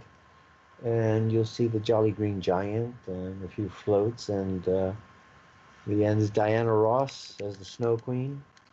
And I think I captured the spirit of the day, and I want to share it with everyone. And I just want to say to everyone, rejoice in this Thanksgiving. Rejoice that you're Americans. Rejoice that you're alive. I would say, and I say this, I am not the man I would have been if John F. Kennedy had lived. My entire life would have been different. My person, my persona, my identity, my career, all of it would have been different. His death changed my life more than anything else imaginable. And many of you who are here and listening to this show today, perhaps those born after 1967, I would say, if John F. Kennedy had lived, many of you would not have been born. So there are consequences to everything. And hopefully, the consequence of John F. Kennedy's life is a great one. We are still here. He stopped nuclear war. He saved the world. And he inspires me still every day. Rascal that he was not a choir boy. But I say to everyone, it is not important who the Kennedys really were. What is important is what they wanted us to become. And I would like to close with those words. Thank you. Hopefully, Awesome. and thank you very much, Robert, for dropping in and adding so much to this week's stream, of course. So it would have taken a lot different course, I'm sure, and had a far different character than if you had not dropped by or shown up. So we weren't too sure if you were going to be able to make it, but it's great that you did magically make that appearance. It's a Macy's, the Macy's Thanksgiving Parade. It's an annual event in New York, is it not? Oh, yes. See, Neither Thanksgiving or Christmas would be the same without the Macy's Thanksgiving Day Parade. And 3.5, imagine this, Arctic cold. I said the weather was beautiful. It was a beautiful, bright day, like a spring day in the Arctic. And 3.5 million people went out and stood there, 3 hours and enjoyed the day. And it was a beautiful day. I came home on the subway and I met a lady from Reno who was lost with her daughter and her mother. And they didn't know how to get around from the east side to the west side. So I said, tag along, I'm taking it, I know the route. And I put them on their track. And I said to them, New York City isn't what they show you on TV, is it? And she says, no, the people are so beautiful and helpful and kind. And it's really wonderful to be here. And I hope that people who hear me say, don't believe what you see on TV about New York City. Come here and see it for yourself. It's a wonderful place. And the people are here because we love each other. It's unique, and it's a model for the whole world. And that's why the terrorists hate us, because we show that every race, religion, creed, and socioeconomic group can live in harmony and peace and mutual respect, rich and poor, and rainbow colored, whatever you are. the color is. I would like to say Uh-huh. for the people who want the details, I spoke a lot about the assassination, the doctoring of the Zapruder film, and the Tippit JFK brain and body swap, photo swap, everything. People haven't seen the real pictures of President Kennedy in the morgue. They're all of Officer Tippit. And in 39 minutes, I've wrapped up these 55 years of history in a YouTube that I have that's called Warning, the Ultimate Secret of the JFK Assassination.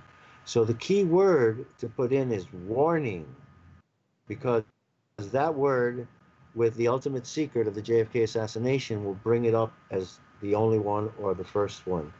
And you can see how I did it, how I applied Gestalt psychology to disassembling the illusions, the concatenation of hallucinations in the Zapruder film. And I'm very proud of that. I'm very proud of that, folks. As well as my work in the forensics of the JFK autopsy report and exposing that it was a paraphrase of Officer Tippit's brain autopsy. And that's what led me to conclude that Officer Tippit's brain and Officer Tippit's photographs and his x-rays were used to fool the Warren Commission autopsists, who were very naive and were very patriotic. See, their patriotism was used against them too. So pay attention to the warning, the ultimate secret of the JFK assassination on YouTube. Right. Robert, why did Robert Kennedy then, why was he said to have had a hand in wanting to get a hold of the brain? And was this, you're saying that it was Tippit's brain that he was intent on getting a hold of? Yeah, he thought it was his brother's. He thought it was his brother's brain. It's a really macabre story. Do you know that Tippit's brain resided in the White House with Lyndon Johnson for the time from November through December, when it was transferred to the National Archives for preservation? So I feel that Robert Kennedy felt it was, Catholics are very, very strict about the sanctity of the human body. And for Robert Kennedy to think that his brother's body was in the grave and his brain was in a vat, of liquid, first held by Lyndon Johnson, then in the National Archives, I would dread to think that the possibility of something like Donovan's Brain, that science fiction movie of the 1950s, might conceivably be made possible, and so Robert Kennedy would want his brother's brain buried as well, and blessed and so on, respected, revered, and not become a specimen to be sliced and diced like Einstein's brain. Einstein's brain wound up in the office of some doctor in Missouri and sliced up into the different sections, and they studied his brain under microscopes and found that he had more Golgi cells, cell bodies. Golgi cells are the vacuum cleaners of the brain. They keep your neurons clean.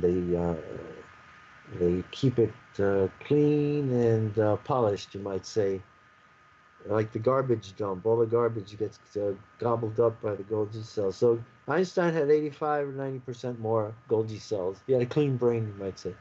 So anyway, I don't think that Robert Kennedy wanted that to happen to his brother's brain, and it is said that he signed it out and it just disappeared after that. Isn't that something? But listen, I would like to say, regarding, just briefly, I said that UFO Digest had been hacked, and really badly, 10 weeks, 11 weeks offline, and repeated hacks and attacks after we exposed the real killer of Robert Kennedy in the last acts of Robert F. Kennedy, and that was that Sirhan was a patsy that fired wildly and randomly, never any closer than 8 feet from the candidate. And the autopsist, Noguchi, saw powder burns and burns to the ear of Robert Kennedy, meaning that the gun was no more than 1.5 inches away from the back of his head. And so the real killer of Robert F. Kennedy was a security guard named Thane Caesar, who had been an employee of Lockheed Corporation and was a security guard in the military-industrial complex. And Also, we have proven that it was he who did it. And we are about to come out with a second article which shows that Robert Kennedy ripped his tie off his neck and clutched it to his chest. These were the last acts of Robert Kennedy. The guy was holding his arm with his left hand, and he brought his gun over to put it to the back of Robert Kennedy's head. Robert Kennedy turned, as ferocious, he knew what was happening. He reached out with his right hand, he grabbed the man's throat, Thane Caesar's throat, and struggled with him. They fell to the ground, during which Caesar fell to the ground. Kennedy fell with him. Caesar's hat fell off. Kennedy ripped his tie off his neck, and Kennedy held that tie clutched in an iron fist till the moment that he knew that he was safe, receiving attention, medical attention, and he laid out his arm and stretched it out and dropped the tie on the ground for all to see. And it was photographed, and the photograph was printed in the cover of Life magazine, but Life magazine covered up. He put a mask on the tie. And We've got it here, years. Robert, in the slideshow, yes. actually. So, yes. Quick question regarding that's great. Yeah, Caesar, his intent or motives. Why did he set out to kill RFK? And secondly, was there any connection or tie-in there? Did he have some relationship with Operation 40? I'll tell you this. He was a rabid supporter of George Wallace, and he was also a member of a white nationalist movement. So his politics were very anti-Kennedy, anti-black, anti-civil rights, anti-communist. And he saw Robert Kennedy as, a communist, as others had viewed John Kennedy for his attempts to integrate society. And, honestly, let's talk straight. Hoover believed that the civil rights movement had been hijacked by communists. He had known communists associated with Martin Luther King and believed that they were subversive. And then the close association between Martin Luther King and Robert F. Kennedy in 1968 demanded, listen, it is quite possible that Martin Luther King could have wound up on the ticket somehow, as a vice presidential candidate, or even if Robert Kennedy were elected, he would have a direct link to the White House. So Lyndon Johnson had a lot of reasons for wanting him killed. And this guy, Thane Caesar, was of Lyndon Johnson's ilk. So we have photographs of him coming back to pick up his hat. You may have the one with the tie. We released that one. But the following one is an amazing photograph that was discovered by Roy Schaefer, my research partner, RFK research partner in Columbus, Ohio. And on June 6th of this year, the Washington Post had a headline picture. If you go to Washington Post for that date, it shows Robert Kennedy on the ground. The shot is from atop a table, so it's high angled down to the floor. And you see Robert Kennedy amidst a bunch of feet in shoes, reporters, doctor attending him.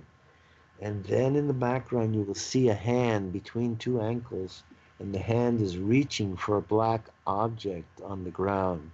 The picture is very dark, but I was able to enhance it and illuminate it. And the hand is reaching for Thane Caesar's hat. Yep. The criminal always returns to the scene of the crime. You know that saying? Always. Always. And in this instant, he returned for his hat. And you can see that photograph of that hand.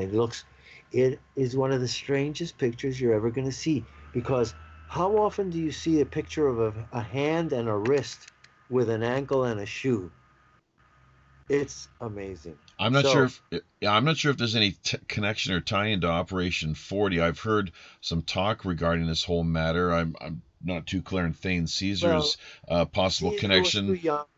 I think Caesar was too young to be involved with Operation 40. He was 26 in 1968, still 21, possible. Okay. He had some connections to Arkansas. We know that, and Arkansas. What are we yeah, talking there? Yep. yeah. What are we talking there? There's a Mena, story. Arkansas. The Clinton. Oh, who knows? I know that there were some researchers who went to Arkansas to a bridge to try to find a gun that St. Caesar purportedly threw off a bridge there. Oh, jeez. Isn't it Senator who was Bill Clinton's mentor, Claiborne or something like that from Arkansas, who was involved? No, I think you're thinking of not Claiborne, but the one who defended him during the impeachment. Yes. No. It's actually his mother was betting this guy, and he's the one who got Clinton involved with all the core where they go and fix third world nations. He was a part of that. Peace Corps? Peace Corps, yeah. It was, and he's also the guy who got him the deferment for the draft. And because his mom was betting this guy consistently, it's not Claiborne. You're right. It's I'm mind dumping the guy's name, but it's fresh in my mind. I just can't. I can't think of his name right now, brother. The only one I remember with regard to the Peace Corps was a guy named Sergeant Shriver, who married Kennedy's sister. Right. And I met him one day in 1981. He was the guy the Peace Corps guy, Sergeant Shriver, was the vice presidential candidate in that disastrous election in McGovern election in 72. Well, the senator is the one who got him, had the colonel write the deferment for him not to be in the draft, and also was the guy who wrote a letter for him to go to Oxford. I just can't think of his name. It starts with a C or an S. I can't remember. Helping out Bill Clinton. I would have to look it up. Sure. There are many forgettable senators. Here's the thing too. Just final question in closing. Well, actually, there's something going back to Dealey Plaza too. But Sirhan, why have a real shooter and then a fake one as I don't understand the distraction there, Manchurian Candidate. Distraction, absolutely, and Patsy. And LBJ did LBJ not make it was his decision to have RFK removed because RFK was no fan of LBJ and had long suspected that he was quite instrumental in having his brother killed. The Bush group and the Johnson group had to get rid of him because they knew that the moment Robert Kennedy got into office, he was going to open up the investigation into his brother's death. That whole Bay of Pigs thing, as Nixon said. Famous saying, there are guns between him and the White House. Somebody said, there are guns between Robert Kennedy and the White House. That was pretty explicit. But it was both. Nixon had an interest in keeping it covered. Because that would have exposed the whole Bay of Pigs involvement and Operation 40. But I don't know of any direct connection between Thane Caesar and Operation 40. I do know of his connection with, for example, the John Birch Society and his support for George Wallace in the 1968 election. And that I know because I heard him say it himself. There was a reporter who tracked him down and befriended him. I believe this is the Arkansas part. The guy went to Arkansas where he lived and he befriended him. And over a period of 2 weeks, he got to know him and, got chatty with him and gained his confidence. Then one day he showed up with one of those pocket recorders, turned it on, and he talked with him walking down the street and asked him questions about his affiliations, his allegiances, his voting preferences.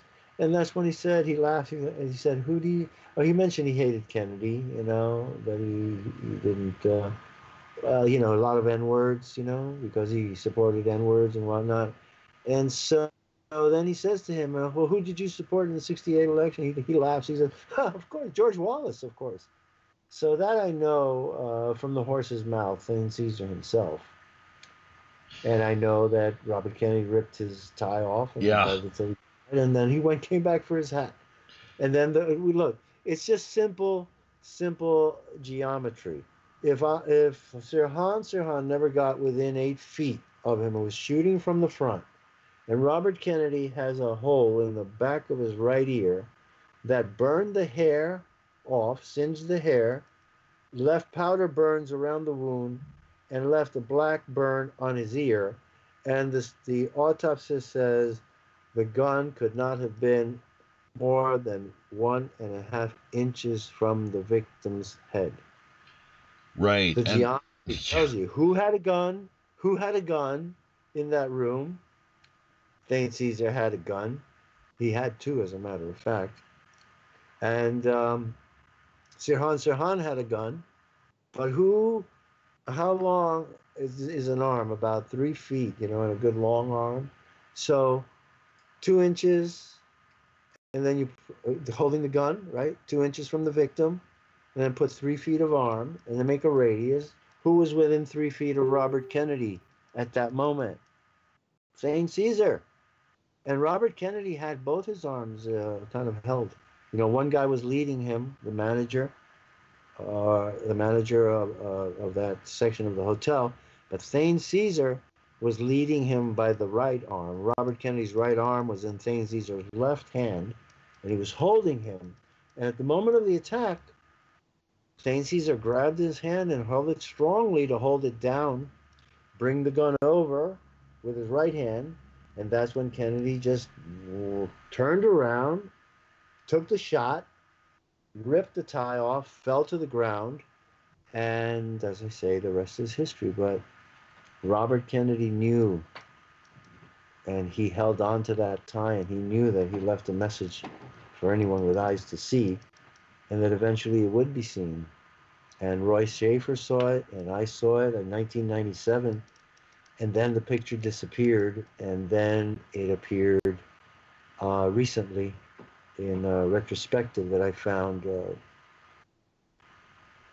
I do a lot of research, and I go a lot of places, and I dig and dig and dig, and God is my co-pilot, and God is my navigator, and I say I move the mouse, but he clicks it, or he moves the mouse and I click it. It just happens. the last sure. Focus your mind on a target, and stay focused with your vim and your vigor, and you'll hit that target eventually.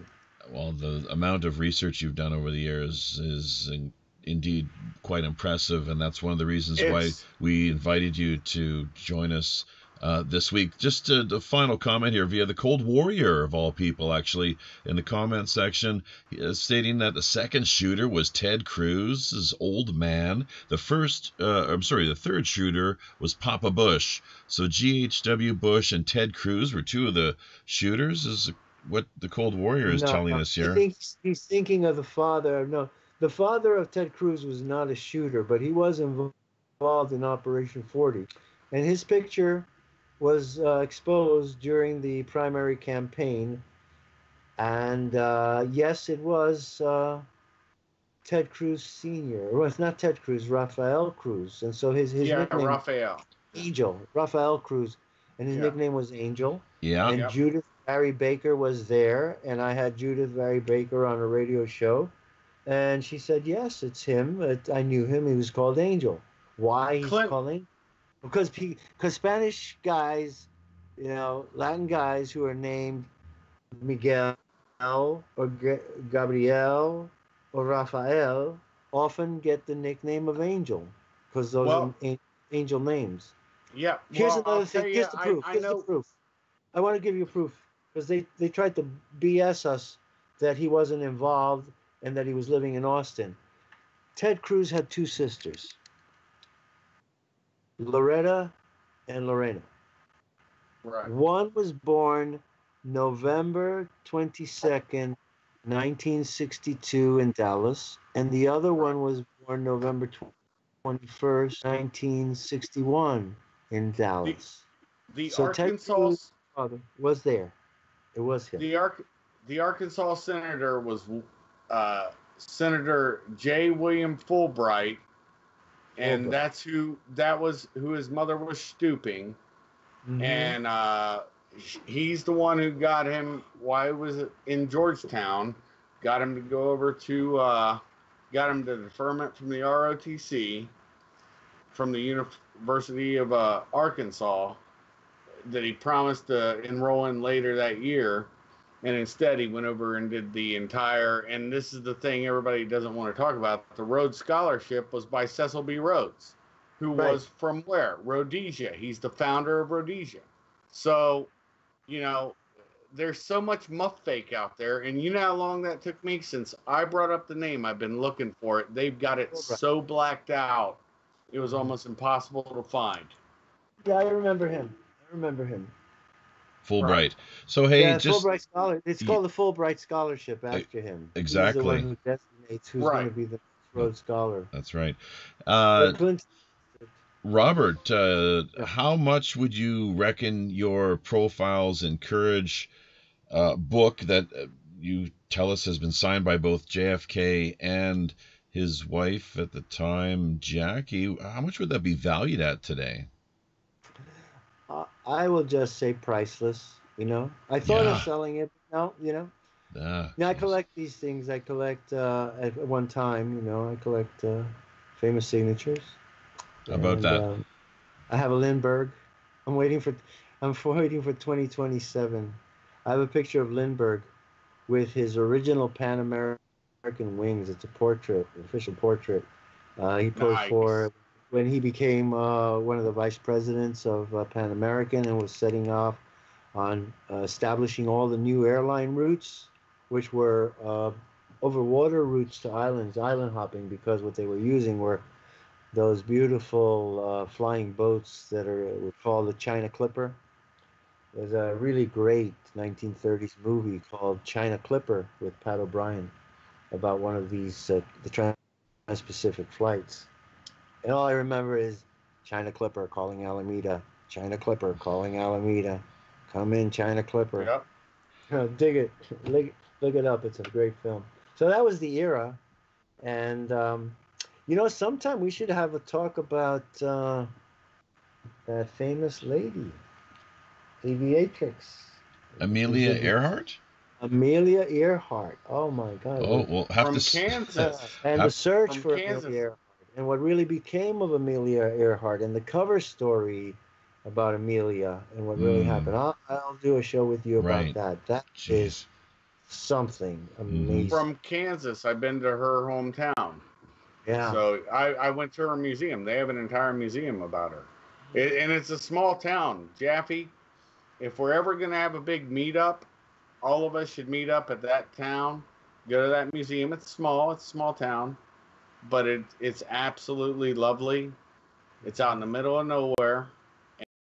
And you're going to enjoy it. I'll go grab the refrigerator magnet if you want and tell you the name of the town. I can't remember it right now, but it's in Kansas. Val here in the Peanut Gallery area saying that there's so much information she must watch the stream again, and I think that's probably partly how I feel as well too. A lot of information being unpacked. Unless you've studied these areas, it's rather difficult to keep up on top of course, have a clear picture of what's actually being presented and unpacked, as it were. So clearly a lot of, some people will have their fair amount of homework on their plate. We encourage everyone to do so, of course, embark on their research journey and do so in part via DuckDuckGo. That is our search engine of choice, of course, Pirate Radio Podcasts. Your favorite, I guess as we like to put it here, number one of choice, independent, online, open-sourced intelligence node. In closing then, Robert, because we do have to wrap, we've really gone that extra mile here this week once again, but UFO Digest, of course, people can easily reach you. Robert Morningstar, not too hard to find online, I don't think. How would you like to just lay it out there for people? If you want to contact me, Facebook is an excellent way of doing it. I'm also my email and my PayPal, folks. I do accept donations to help me continue my research, my investigations. And it's the same. My email is robert.morningstar@gmail.com. And if you wish to make a donation, it's robert.morningstar@gmail.com at PayPal. And So check out UFO Digest. We have basically we have the whole story there. I have a great writer named Stephen Erdman, who's quite a historian, and he's helped me keep UFO Digest going, along with Doc Vega. There's a great article there on 9/11, and if you scroll down, you'll see a postscript, which will be my recollection of the building of the World Trade Centers as I saw it being built by what I called the construction workers. I called them the little ant-men of light, because when the sun shone through the infrastructure of the World Trade Centers as they were going at the winter solstice, the sun went way south, and from my high school I could see the towers going up, and as the sun passed behind them at sunset or towards sunset, I could see the men working 5.5 miles away, and they looked like ants crawling on the girders. You could see the light, you could see them, and I always affectionately I named them the little ant-men of light. And I was able to find a photograph that captured that effect of the sun setting behind the towers. So that was a retrospective in our memorial to the 9/11, and Doc Vega wrote a fantastic article. And you scroll down on the left side, I think the most important article there, as far as the geopolitics is concerned, is one that I wrote called Averting Tai Chi War with China. And in it, I expose who made the Chinese war machine, who created that monster, who let it loose, and I reveal the actual Chinese war plan called unrestricted warfare, which was their plan for waging war against the United States starting in 1999 when they published it in Chinese. I learned of it then, and the PDF is in there, and read it, and you'll read in 1999 two Chinese colonels describing the desirability of striking a target in the United States that would be economically devastating, but more importantly, symbolically and psychologically devastating. And they cite the World Trade Center as the edifices that they would like to bring down, using a third-party cutout, someone like Osama bin Laden. And furthermore, in that document, they name two Chinese colonels named George Soros 19 times. And in some contexts, he is described as an enemy of the Chinese state because of his manipulation of world currencies and undermining countries. And in others, he's looked upon as a possible tool to be used to gain their goals. So read that and open up that PDF and read it for yourself. Unrestricted warfare, with another concept that they coined, that they conceived. They called it broadband warfare. They hypothesized the idea of transferring the vocabulary of computers and digital and virtual world to warfare. And they came up with the concept of broadband warfare. Warfare on every level: economic, military, psychological, sociological, every possible, mercantile, every possible avenue of warfare to be conducted secretly. Fourth and fifth generation warfare is what you're talking about in military parlance nowadays. I did go grab the magnet. It's Atchison,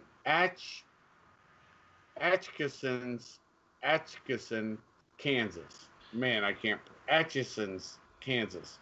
I think that's how you pronounce it. That's where Amelia Earhart's from. It's a beautiful town. You guys will love it. Another talk, another day, another week. Full spectrum dominance is another, of course, catchphrase and way of looking at things, as far as owning everything you can possibly imagine, having it completely under your domain and control. So, yes, and we've seen a lot taking place here out of the Korean Peninsula as of late, including the recent demolition of DMZ guard posts. I believe that the North had a hand in Yay! removing. So a lot of change and a lot of effort more towards the direction of unification.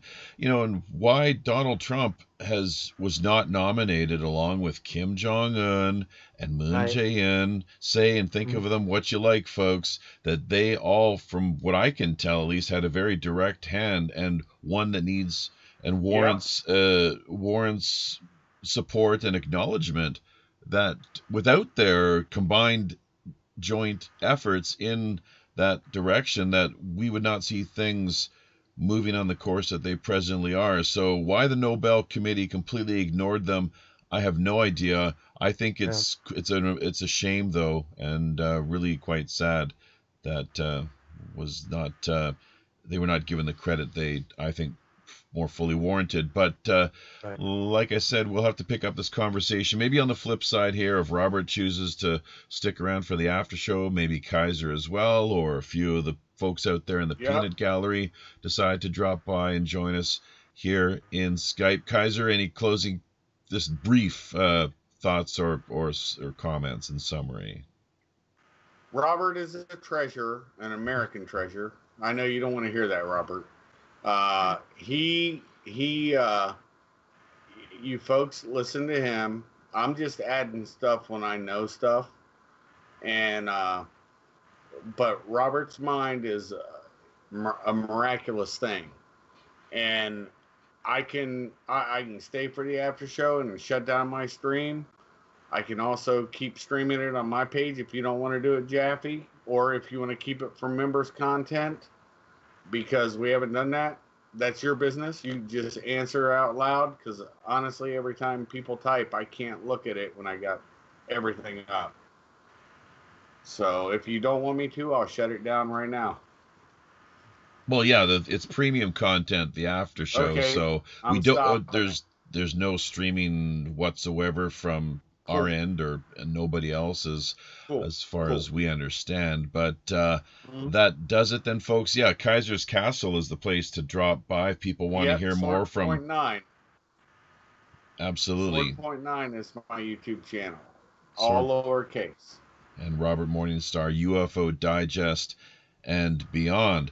Thank you, both of you, for providing the commentary, analysis, and so much of the conversation that we managed to put together here over the course of today's feature presentation. Big thanks as well to everyone who joined us in the Peanut Gallery area. As we do the outro here, folks, Kaiser and Robert, will just ask that you both reach for that mute button. Val, of course, very active over there. Cold Warrior as well too. Let's not forget Joey Boomer and Pirate Joe there as well too, out of Long Island. Free Cosmos. I believe Kat Goida dropped in for a short period as well. Hopefully have not managed to miss anybody here, but everyone's contributions always quite welcome and very much appreciated. Operation Secret Santa, folks, we are closing in on the wire here. Going to be launching things on the 15th of December once again, setting out to produce what we can in a positive way as far as generating more consciousness surrounding the issues of homelessness and poverty throughout the world. It's a huge challenge, of course. We're just going to do our little part in what we can manage as far as generating greater awareness and charity on that front. A lot of good Christmas cheer as well too, hopefully. So same time as this week, 8 p.m. Pacific Standard Time, 11 out in the eastern coastal zone. The World Pirate Radio news stream coming up this Tuesday night, 1 p.m. here in Tokyo and Seoul. You can find us on patreon.com/WPRPN. Anyone who's interested in helping support the show and the wider network, do what you can to put a little more wind in our sails here as we make our way out on the high digital seas. PayPal, as well as those Mines tokens, too. Let's not forget, half of everything that we do manage to collect here in the network coffers goes directly back to charity, as well, too, let's not forget, in true Robin Hood spirit and fashion. I do believe that's about it. Always manage to forget something here before we wrap up, but email, of course, to pirate1radio@gmail.com or pirate1radio@protonmail.com if you have any guests or show ideas or suggestions here for the new year 2019. 2018, of course, completely booked up. We're going to be taking this coming week off for post-production activity behind the scenes. We'll be back the first week of December. I believe Al Borealis from Forum Borealis will be one of our first guests, as well as we're going to set out and try to do an annual wrap as well, too. Let's not forget, looking back on the year of 2018, all the great shows that we've managed to put under our belt, all the great guests who have been so gracious enough to join us here, courtesy of the Robin Hood. That about does it, folks. Hopefully, once again, have managed to address everything that has been necessary in doing before we call it a night. Hope you've enjoyed this week's feature stream, our 2018 annual JFK Assassinations Open House and Roundtable. On behalf of Captain Long John Sinclair and all the crew here on the Robin Hood, until we meet again out on the high digital seas, I'm your host, as always, the show's Chief Communications Officer, Jaffe Ryder. Tally-ho.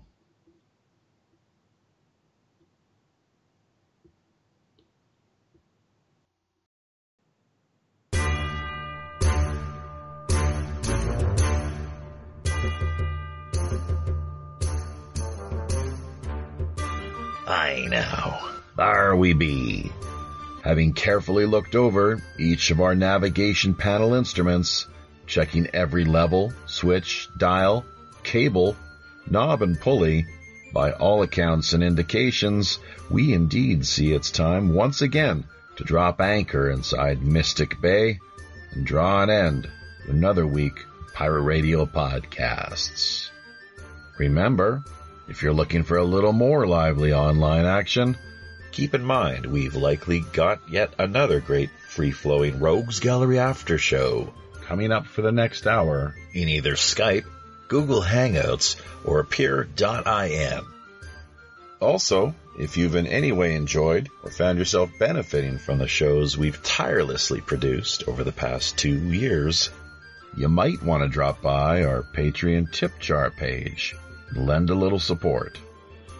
Half of all network donations go directly to charity. Help to keep those numbers growing over on Patreon, and we'll be able to extend even more of a generous pirate hand. Looking forward now to the balance of 2018, we're still not quite yet booked.